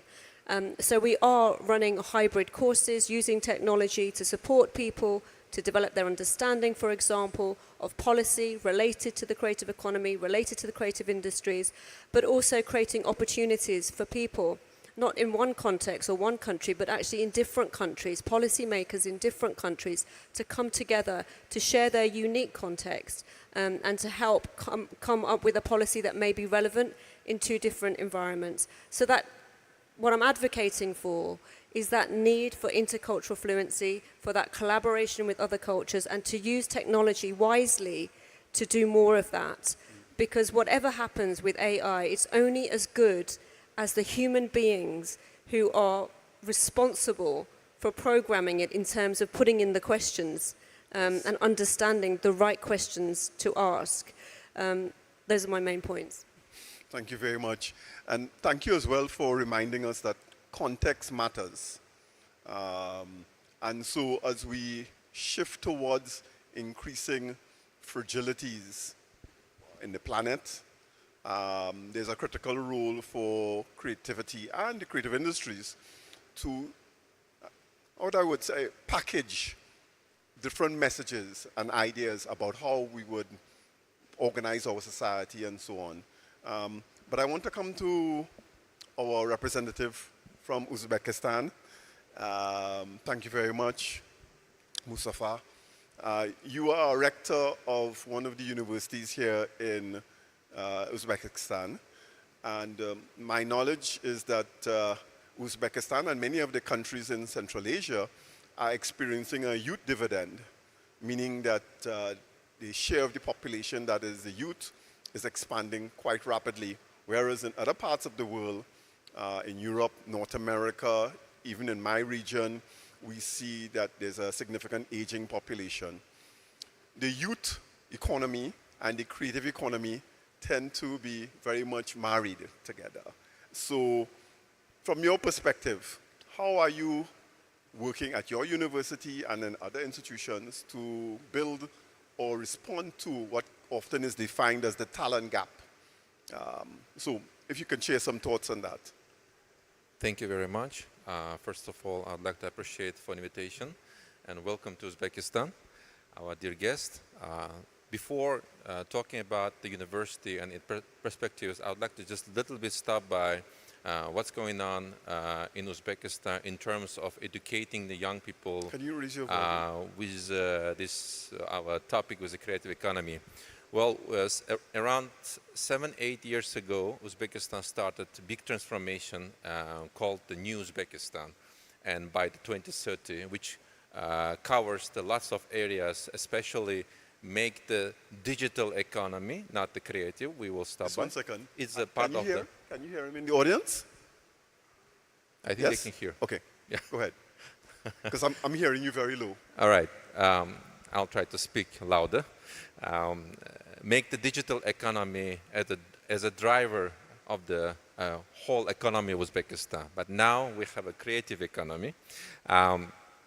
We started in Uzbekistan establishing 5 years ago IT parks where young people supporting IT talents, IT projects, startups, and educating. It's kind of complex, and also if you have an IT company, you may become the resident, and there is a tax like a paradise for IT companies as well. But now Uzbekistan is very rich in terms of heritage, in terms of traditions, and in terms of, for example, some cultural things. And what young people, especially if we consider the Uzbekistan, for example, almost 60% of population, it's young people, it's under the age of 30 years old. And they need some kind of place and where they can come and for training and educating. Second is the place they can reveal their capabilities and also for example, and earn some money. For example, we do understand that young people, when they are employed, it's a very happy country. And of course, we started establishing, thanks to our government support, it was our president's initiative to establish in every region creative parks. So creative parks nowadays being established in several regions, starting from Tashkent city, and the youth union, who is responsible for supporting all the youth of Uzbekistan. They created different places in these creative parks where young people can freely enter 24/7. There is coaches there. There is some infrastructure, really comfortable area where young people can also have the free education. It's a kind of, I haven't heard some kind of cases in other countries that they're supporting such young people.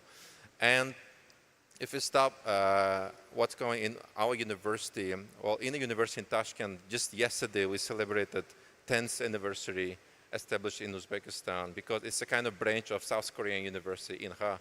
So, and we started with only 100 students, mostly in the computer engineering. But we see nowadays that, after 10 years, with this AI thing, many things are going to change. And maybe we will not need junior developers or whatever developers are. So we need the creative people. So we start changing our curriculum as well with subjects such as design thinking, creative thinking. We start giving this assignments to students like a project-based workings or some project-based assignments. Now we see that really students are, because the IT guys are very introvert and they are very close. It's very difficult for them to communicate with. So we also developing their communication skills because we see this IT thing, AI thing, they developing very fast. We will not able to stop it, and we are encouraging our young people and students to use it, such as ChatGPT or Jeremy or whatever, in their assignments, in their projects, in their education. And of course, our professors are not so happy, but we are giving some extra tools for them also in order to, with this copyright issue or plagiarism things, because we understand it's everywhere. And our students are very happy. Nowadays, we have almost over 2,000 students studying, and every year we have almost 500 plus graduates. And they're working not only in Uzbekistan and in worldwide top companies already. So what I'm trying to say is the education system in Uzbekistan also changing. For example, 5 years ago, we had only around 60 plus universities in Uzbekistan. Nowadays, it's 220. Within only 5 years. And we couldn't imagine about the private universities. We see lots of private universities these days. And government now gave to state universities like a self-defining the curriculum. So now for them also it's easy to change the curriculum, not waiting for years by some bureaucracy issues. So we see that universities also are changing their strategies. So they are more industry-oriented. They are creating some industrial collaboration centers, not only some only strict one industry, for example, only economists or doctor, nursing, or whatever. It's a kind of smashing. It's a kind of a together. It's a kind of joint. It's a very creative way. So I think that our young people are very talented. So we think that they need little wings, a little support from the government, which we is doing. So I think that our young people will show some good results just within several years. Well, I really wish that too. Thank you. Great. Thank you very much, Mustafa. Rihanna, I want to come back to something that you were raising. Who will be training the trainer? So for example, if you look at the youth economy, particularly in the creative sector, a lot of young people are doing self-training, which takes them a certain way. Often, the the higher educational institutions and other institutions are way behind the technologies. So young people invest in training themselves on the new technologies at a faster rate than the institutions can adjust. But in your experience, how do we bridge that gap? Because that's an important gap that is beginning to become a critical issue. It's a great question. I think what's noticeably good at the moment is that appetite amongst young people to want to learn and to find their own way to that learning. And also, perhaps some of them don't even realize it's happening, the way that they are learning through communicating much more using social media with their friends about issues and topics. They are developing abilities to debate about those things outside of the classroom. And what I'm seeing is them then bringing those issues that concern them into the classroom. So they are, through that ability to be able to connect with each other and to see issues presented via social media, they are opening up discourse. So there's a combination of the environment being a key player and access to issues in that environment through the news, through media, and through opportunities where they can come together. That's important. So cultural spaces where young people can come together to actually just share issues that are of concern to them is important. We cannot shut down those cultural spaces, those community spaces. They are essential to the fabric of what makes the environment for young people. The other part of that is, again, creating more opportunities for the trainers themselves, the teachers, to not sit through these textbook courses, but actually to go into the environment where the creatives are pushing the edges and the boundaries of how new technology is being used. So, for example, in the UK, we have, as a result of lots of research that was happening during the pandemic and people unable to go to a traditional stage, they started to use technology in new ways and develop new forms of cultural experiences. One of those is a very famous Swedish band called ABBA, and they created this thing called ABBA Voyage, which is ultimately these people on stage who are completely digitally generated. And in order to do that, it requires an incredible technical capability and literally thousands of individual lasers and lights in a ceiling to make that illusion happen. When we think about that, if teachers were able to take their students, which they are in the case of ABBA Voyage and the stadium there, they can see all of the many, many, many jobs that exist in using new technology in innovative ways to create cultural experiences for a future audience. So part of the challenge is actually giving exposure to the trainers to the real world and how technology is applied in the real world. And I would say try to create opportunities where creatives can work alongside teachers and to have more of industry in classrooms so that young people have a diverse exposure to how technology is being used. Linked to that, I would also say that there needs to be a bit more openness around how technology developed in the West has certain bias built into it. And so that's why there needs to be more opportunity for people from across different cultures, different parts of the world, to contribute to actually creating that technology too. So it's more reflective of the underrepresented groups that are not reflected in the mainstream. Okay. Robert, so I'm going to put you on the spot. You've already declared that you are a blockchain expert, or at least you know how to use it, which is better than most of us. What a lot of people don't realize is that blockchain requires a lot of energy. Same thing with all the cryptocurrencies and so on. So there's now this interface between digitalization and the energy transition, the zero waste transition. But similarly, I know you work in the textile sector as well. Issues like fast fashion. How do we get to a point where we have sustainable fashion even? So maybe if you can just give us some insights into some of those critical issues of how do we not just take digital globalization as a given, but recognize that we need to be thinking of innovative ways to solve some of these issues like energy, the energy sustainability issue.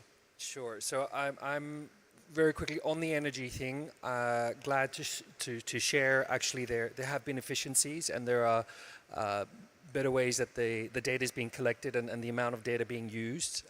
And I think it's only going to get easier and better.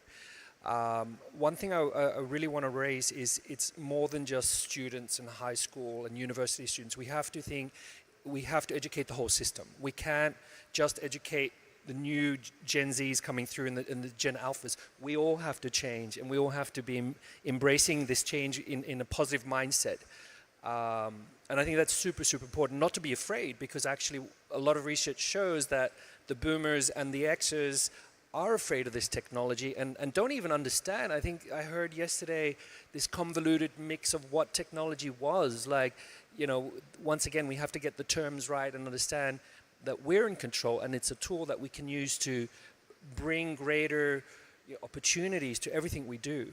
On the point of sustainability, my area and what I love most about the work that I do is I work with craft, and I think craftspeople are a solution to a lot of the issues that we're having in this capitalistic demand-supply model, because craftspeople quite often, they know that their fiber comes from there, they rinse it there, they weave here.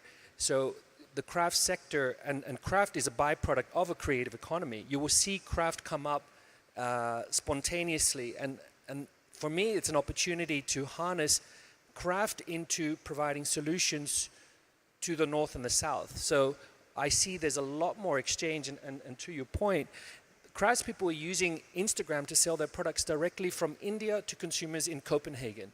We don't need middlemen anymore. We don't need wholesalers and distributors. And the craft makers are only producing what they can. They're not driven by mass quantity and everything has got to be perfect. No, we're moving into this phase of it's perfectly fine that it's a small quality, high value, high impact, and paying better to the maker and paying more direct. And that's thanks to what technology and transparency and traceability could provide. Great. Felipe, in your book on the orange economy, what is striking is that you convey a message for a range of audiences, policymakers, planners, educators. And I think that's Robert's point. Robert is saying that we need to be training people at multiple levels. How does this orange economy construct work in such an environment where we're trying to train multiple layers, because there's an increasing division of labor in not just the creative economy, but also in the new global economy, in the new knowledge economy? So tell us a little bit about that. Well, the big challenge when you are talking about developing your orange economy and preparing for the future is that there's no silver bullet. It's you don't have any particular action that is going to change the game forever. And you might identify that education, the main topic of this panel, is central, but it's not alone. As you just said, it's a system. It's an ecosystem. That's why in the book, we simplified the integral approach for a strategic evolution on 7 ideas, the 7 I's, because you need to work at all levels. First, you need information. It's been mentioned in panels before that you need data, you need research to understand what's going on, to understand context, to understand the short-term needs, but also to incorporate long-term trends. So information is central. Then you need institutions. You have to work in those who are dealing with the short-term needs of craft makers, but also with those who are thinking ahead in developing the electricity or the energy distribution, generation and distribution in order to anticipate future demand. You need to understand that also universities and institutions, they have their own dynamics. You cannot change a university just by signing a decree saying, start teaching more creativity. You need a conversation with deans, you need a conversation with teachers, with alumni, in order to start adapting, because you are protecting a brand there. Then you need to think about infrastructure. Infrastructure is a great leveler of opportunities, but it's not the only solution. Sometimes because it's easy to show the brick and mortar result of an action, it's there. But you have to think about how your infrastructure opens up more people with opportunities. Then you think to think about industry. Industry is central, and here is industry in the broad sense of being industrious, of connecting a value chain across different stages, from creation, from ideation, down to consumption, going through production, edition, adjustments, marketing, commercialization, distribution, and finally an audience that is able to adopt. That goes back again to education, because it's not only about having more creatives, it's having a society that's able to consume more complex, more demanding, more inspiring culture. Then you need integration. You have local markets, you have regional markets, you have international markets. There are products that are okay in a niche, a craft. There are products that can be global. You need integration at all levels. You need a conversation that has to be transparent. That's very important.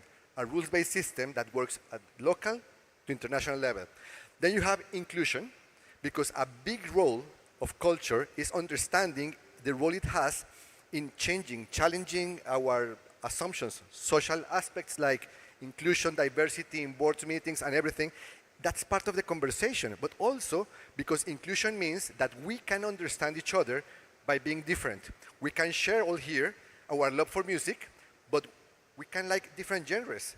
And that's not a reason to fear you. That's a reason to be interested in you. And that exchange, those are bridges of understanding, and all the interlapping bridges is the social fabric that allow us to live in community. And finally, it's inspiration, which is education. It's understanding that when you're a kid, you have very strong forces that are super powerful. You are curious, you are naive, you are creative, you are not risk averse. You can be, if you allow me, you can be stupid, and that's okay. And that's why we say that when you have a creative adult, that's a kid that has survived. And we need to have more surviving kids in adulthood to keep us fresh, to keep us, on our toes, to keep us challenged. So you have to work in all these 7 levels and more, because we have an 8I. And what else?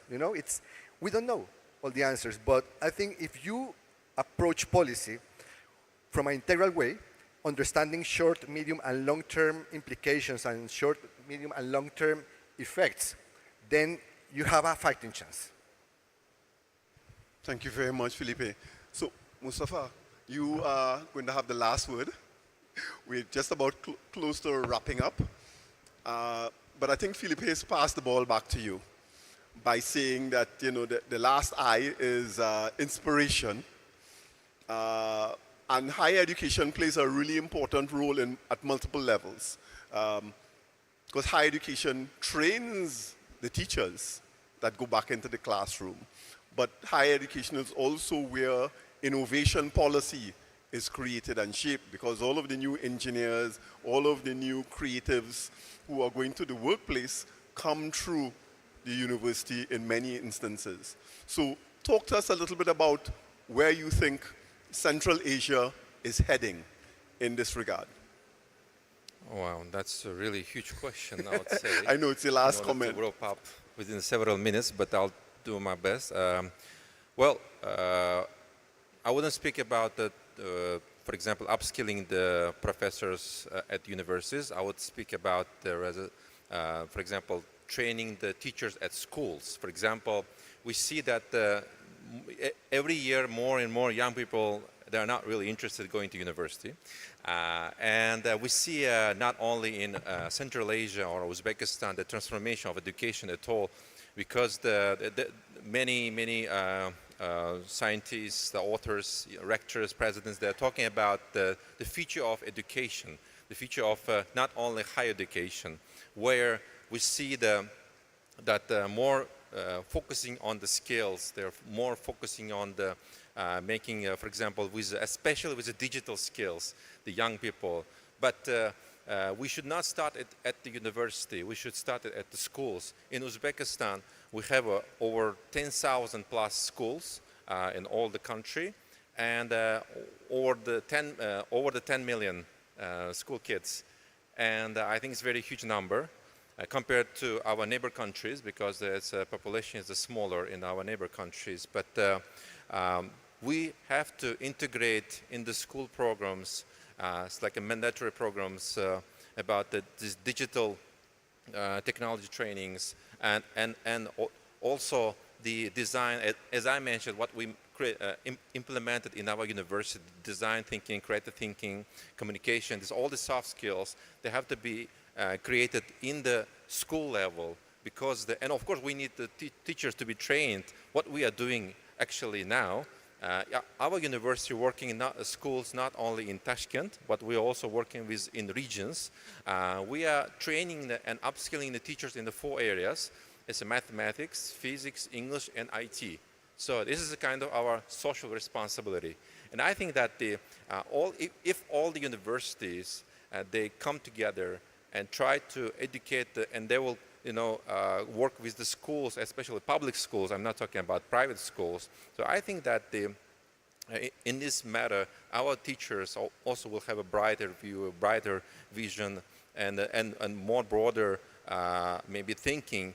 And we have a big goal, Uzbekistan, to become by 2030, not only IT hub in Central Asian region, but also educational hub. So we think that not only by ourselves, we want to be integrated. We are talking about regional integration. So for this, in this term, our president, he's been done a big thing like opening the borders. When we have closed borders, I think nothing will be developed. Now we have a very open borders, very close relations with our neighbors. And we have a close collaboration in many areas, especially in education. We have lots of exchange programs. We have joint degree programs among them. We didn't have it before. Only 7-8 years ago, even we couldn't imagine these kind of things. I think that by 2030, we see that Uzbekistan, as hopefully as a leader in the region, we're talking about Central Asia, will be as a hub for from the one side the West and the other from the Asia. So we have to keep this dynamic, and you guys are more than welcome to come. And we have to do this kind of forums to show the people, educate the young people, and also to come together and talk and discuss. This is the kind of the future of our whole, I think, the countries as well. Thank you. All right. Thank you very much for your invitation for us to return and contribute to the growth and development in Central Asia, and to also learn from Central Asia.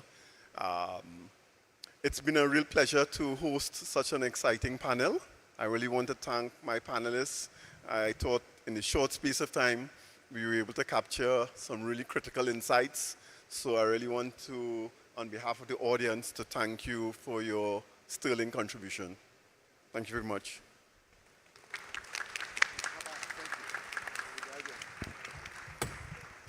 Everybody quiet. We are going to take a selfie with you inside.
два, раз, хей.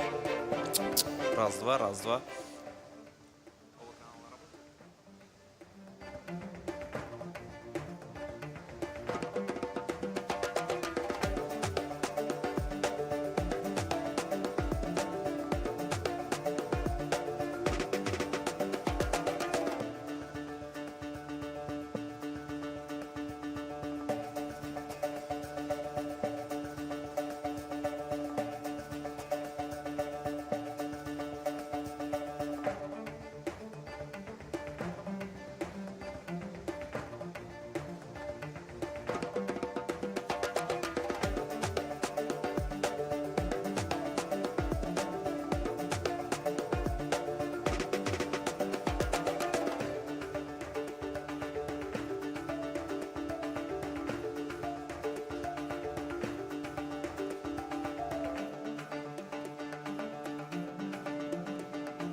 Давай.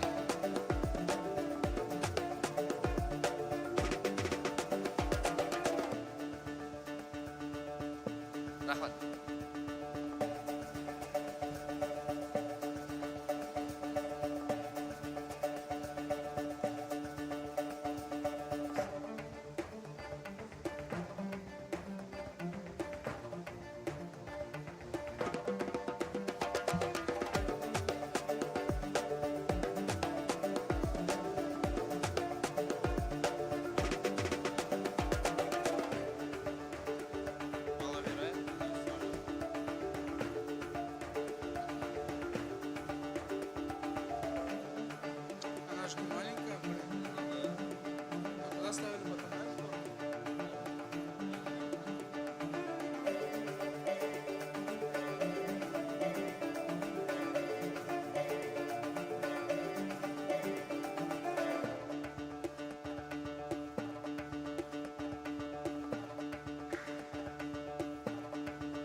Hurmatli xonimlar va janoblar, muhtaram mehmonlar, sizlar uchun o'z ma'ruzasi bilan Silvia Forman, Jahon intellektual mulk tashkiloti bosh direktorining o'rinbosari, mualliflik huquqi va ijodkorlik sanoati sho'basi rahbari sahna markaziga taklif etiladi. Ma'ruza mavzusi sun'iy idrok davrida san'at, kreativlik va intellektual mulk kelajagi. Ladies and gentlemen, with a keynote presentation on the stage, Silvia Forban, Deputy Director General of WIPO, with the topic, The Future of Arts, Creativity and IP in the Age of AI.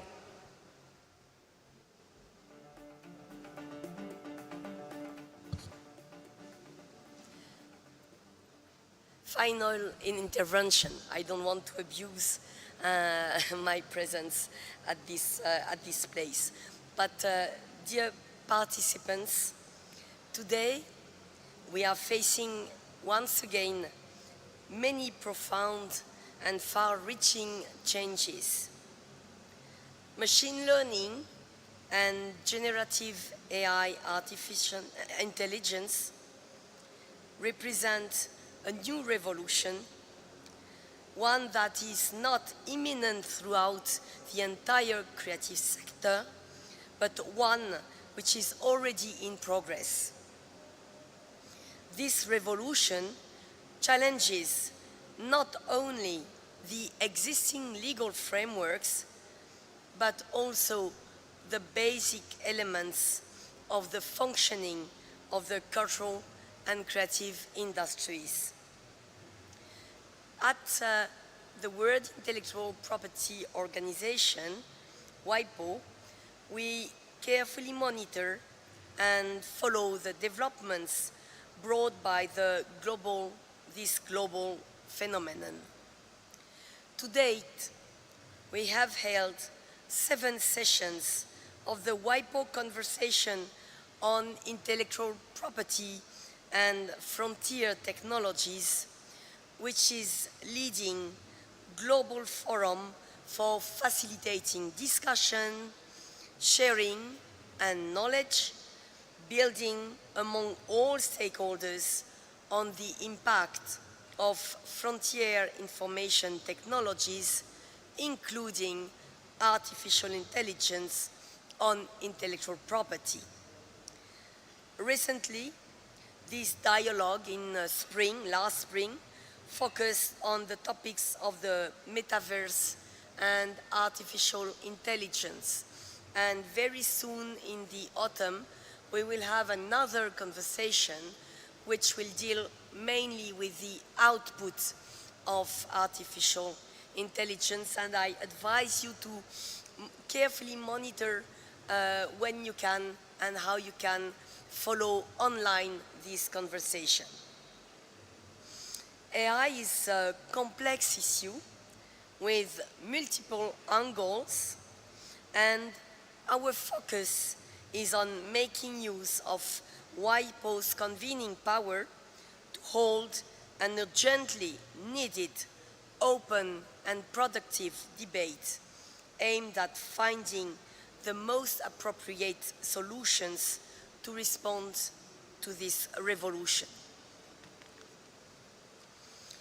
The situation today is unique, as it involves not only legal considerations, but also data, competition, social, political, and even philosophical considerations. AI raises countless questions, such as where is the line between human creation and machine creation? Or how can we safeguard human creativity without slowing down technological innovations? I have to compete with the music, sorry, it's difficult.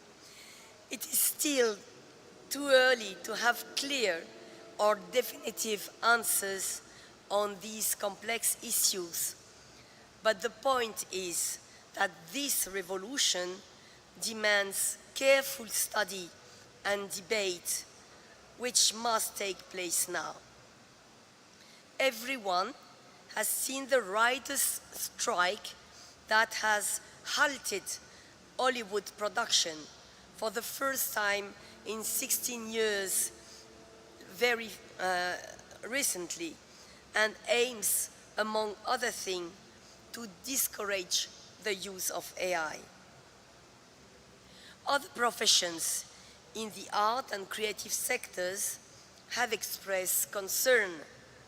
For example, in case of actors, the potential concerns include the ability of new AI tools to use previous performances, voice recordings, and photographs to create new material in music.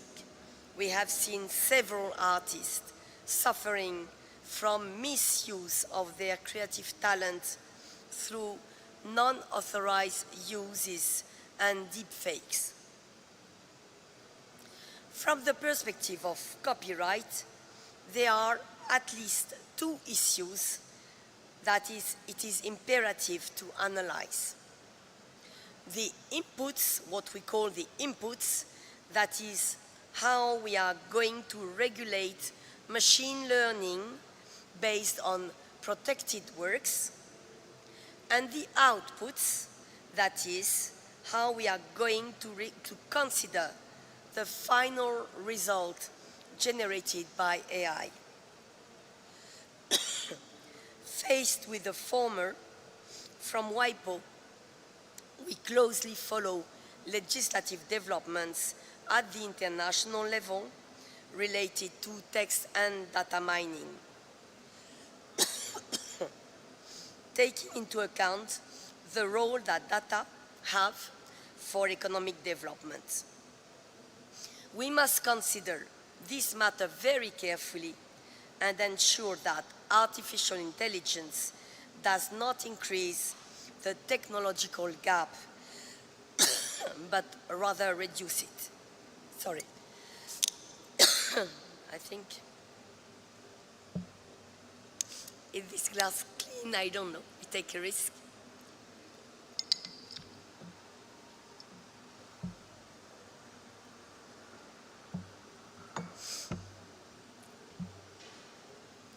Sorry, some countries have directed their efforts toward a model that encourages access to data through contractual practices. Others are waiting for international solutions to be found. With regard to the outputs, the biggest challenge that artificial intelligence brings us is that it questions the traditionally accepted position that only humans can be authors. Two-time Pulitzer Prize winner Edward Wilson defined creativity as the unique and defining trait of our species in his book, The Origin of Creativity, and would have disputed that statement. However, technology seems to be showing us that we have already turned that page. Now, humans are no longer the only ones capable of creating, or at least generating, creative content. And AI is emerging as the new genius capable of processing billions of metadata at an unprecedented rate and providing answers which many classify as creative, while others qualify them as compilation. This global phenomenon has impacted various fields, and of course, the creative industries and copyright are no exception. Years ago, apart from monkeys taking selfies, questioning the humanity of the author was not a common topic among scholars.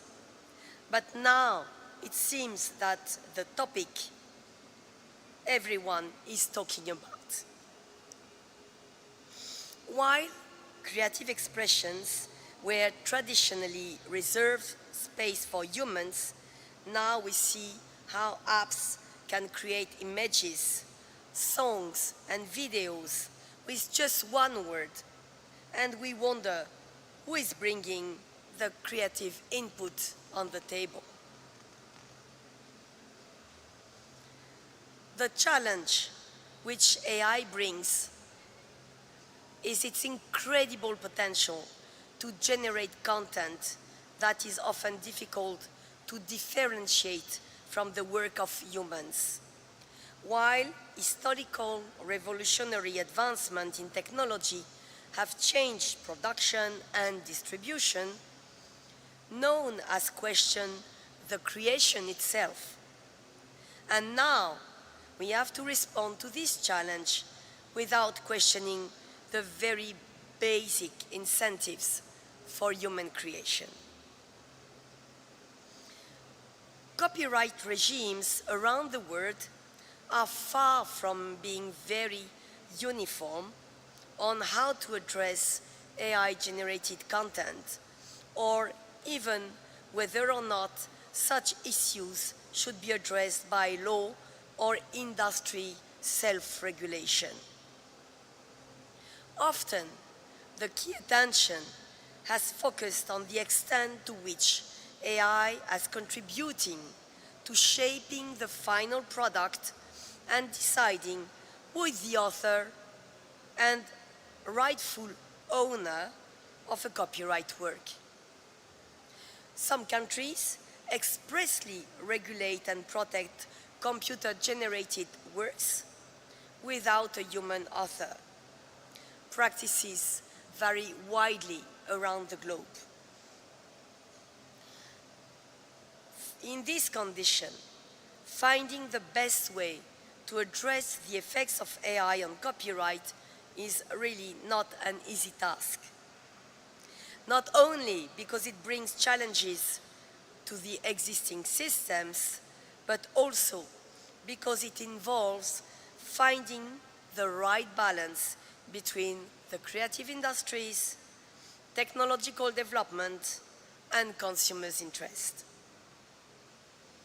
WIPO will continue to facilitate discussion and encourage conversation about the effects of AI on intellectual property, with the aim of finding the best overall solutions which are most beneficial to humanity and creativity.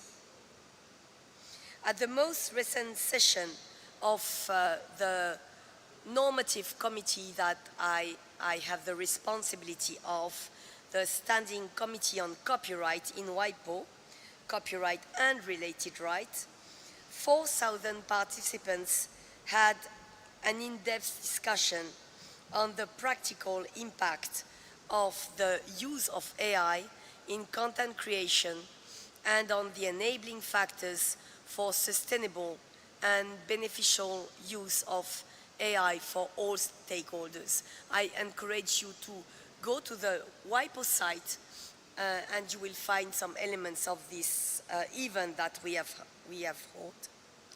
We reviewed emerging solutions and good practices, also tackling questions such as transparency, technical standards, trends in business initiatives, and partnership between stakeholders, as well as preliminary insight on potential licensing deals and model. While the WIPO community is not ready now for any hard norm setting in this area, these discussions have become a forum for different stakeholders from all over the world to come together to share best practices, exchange ideas, and find common ground.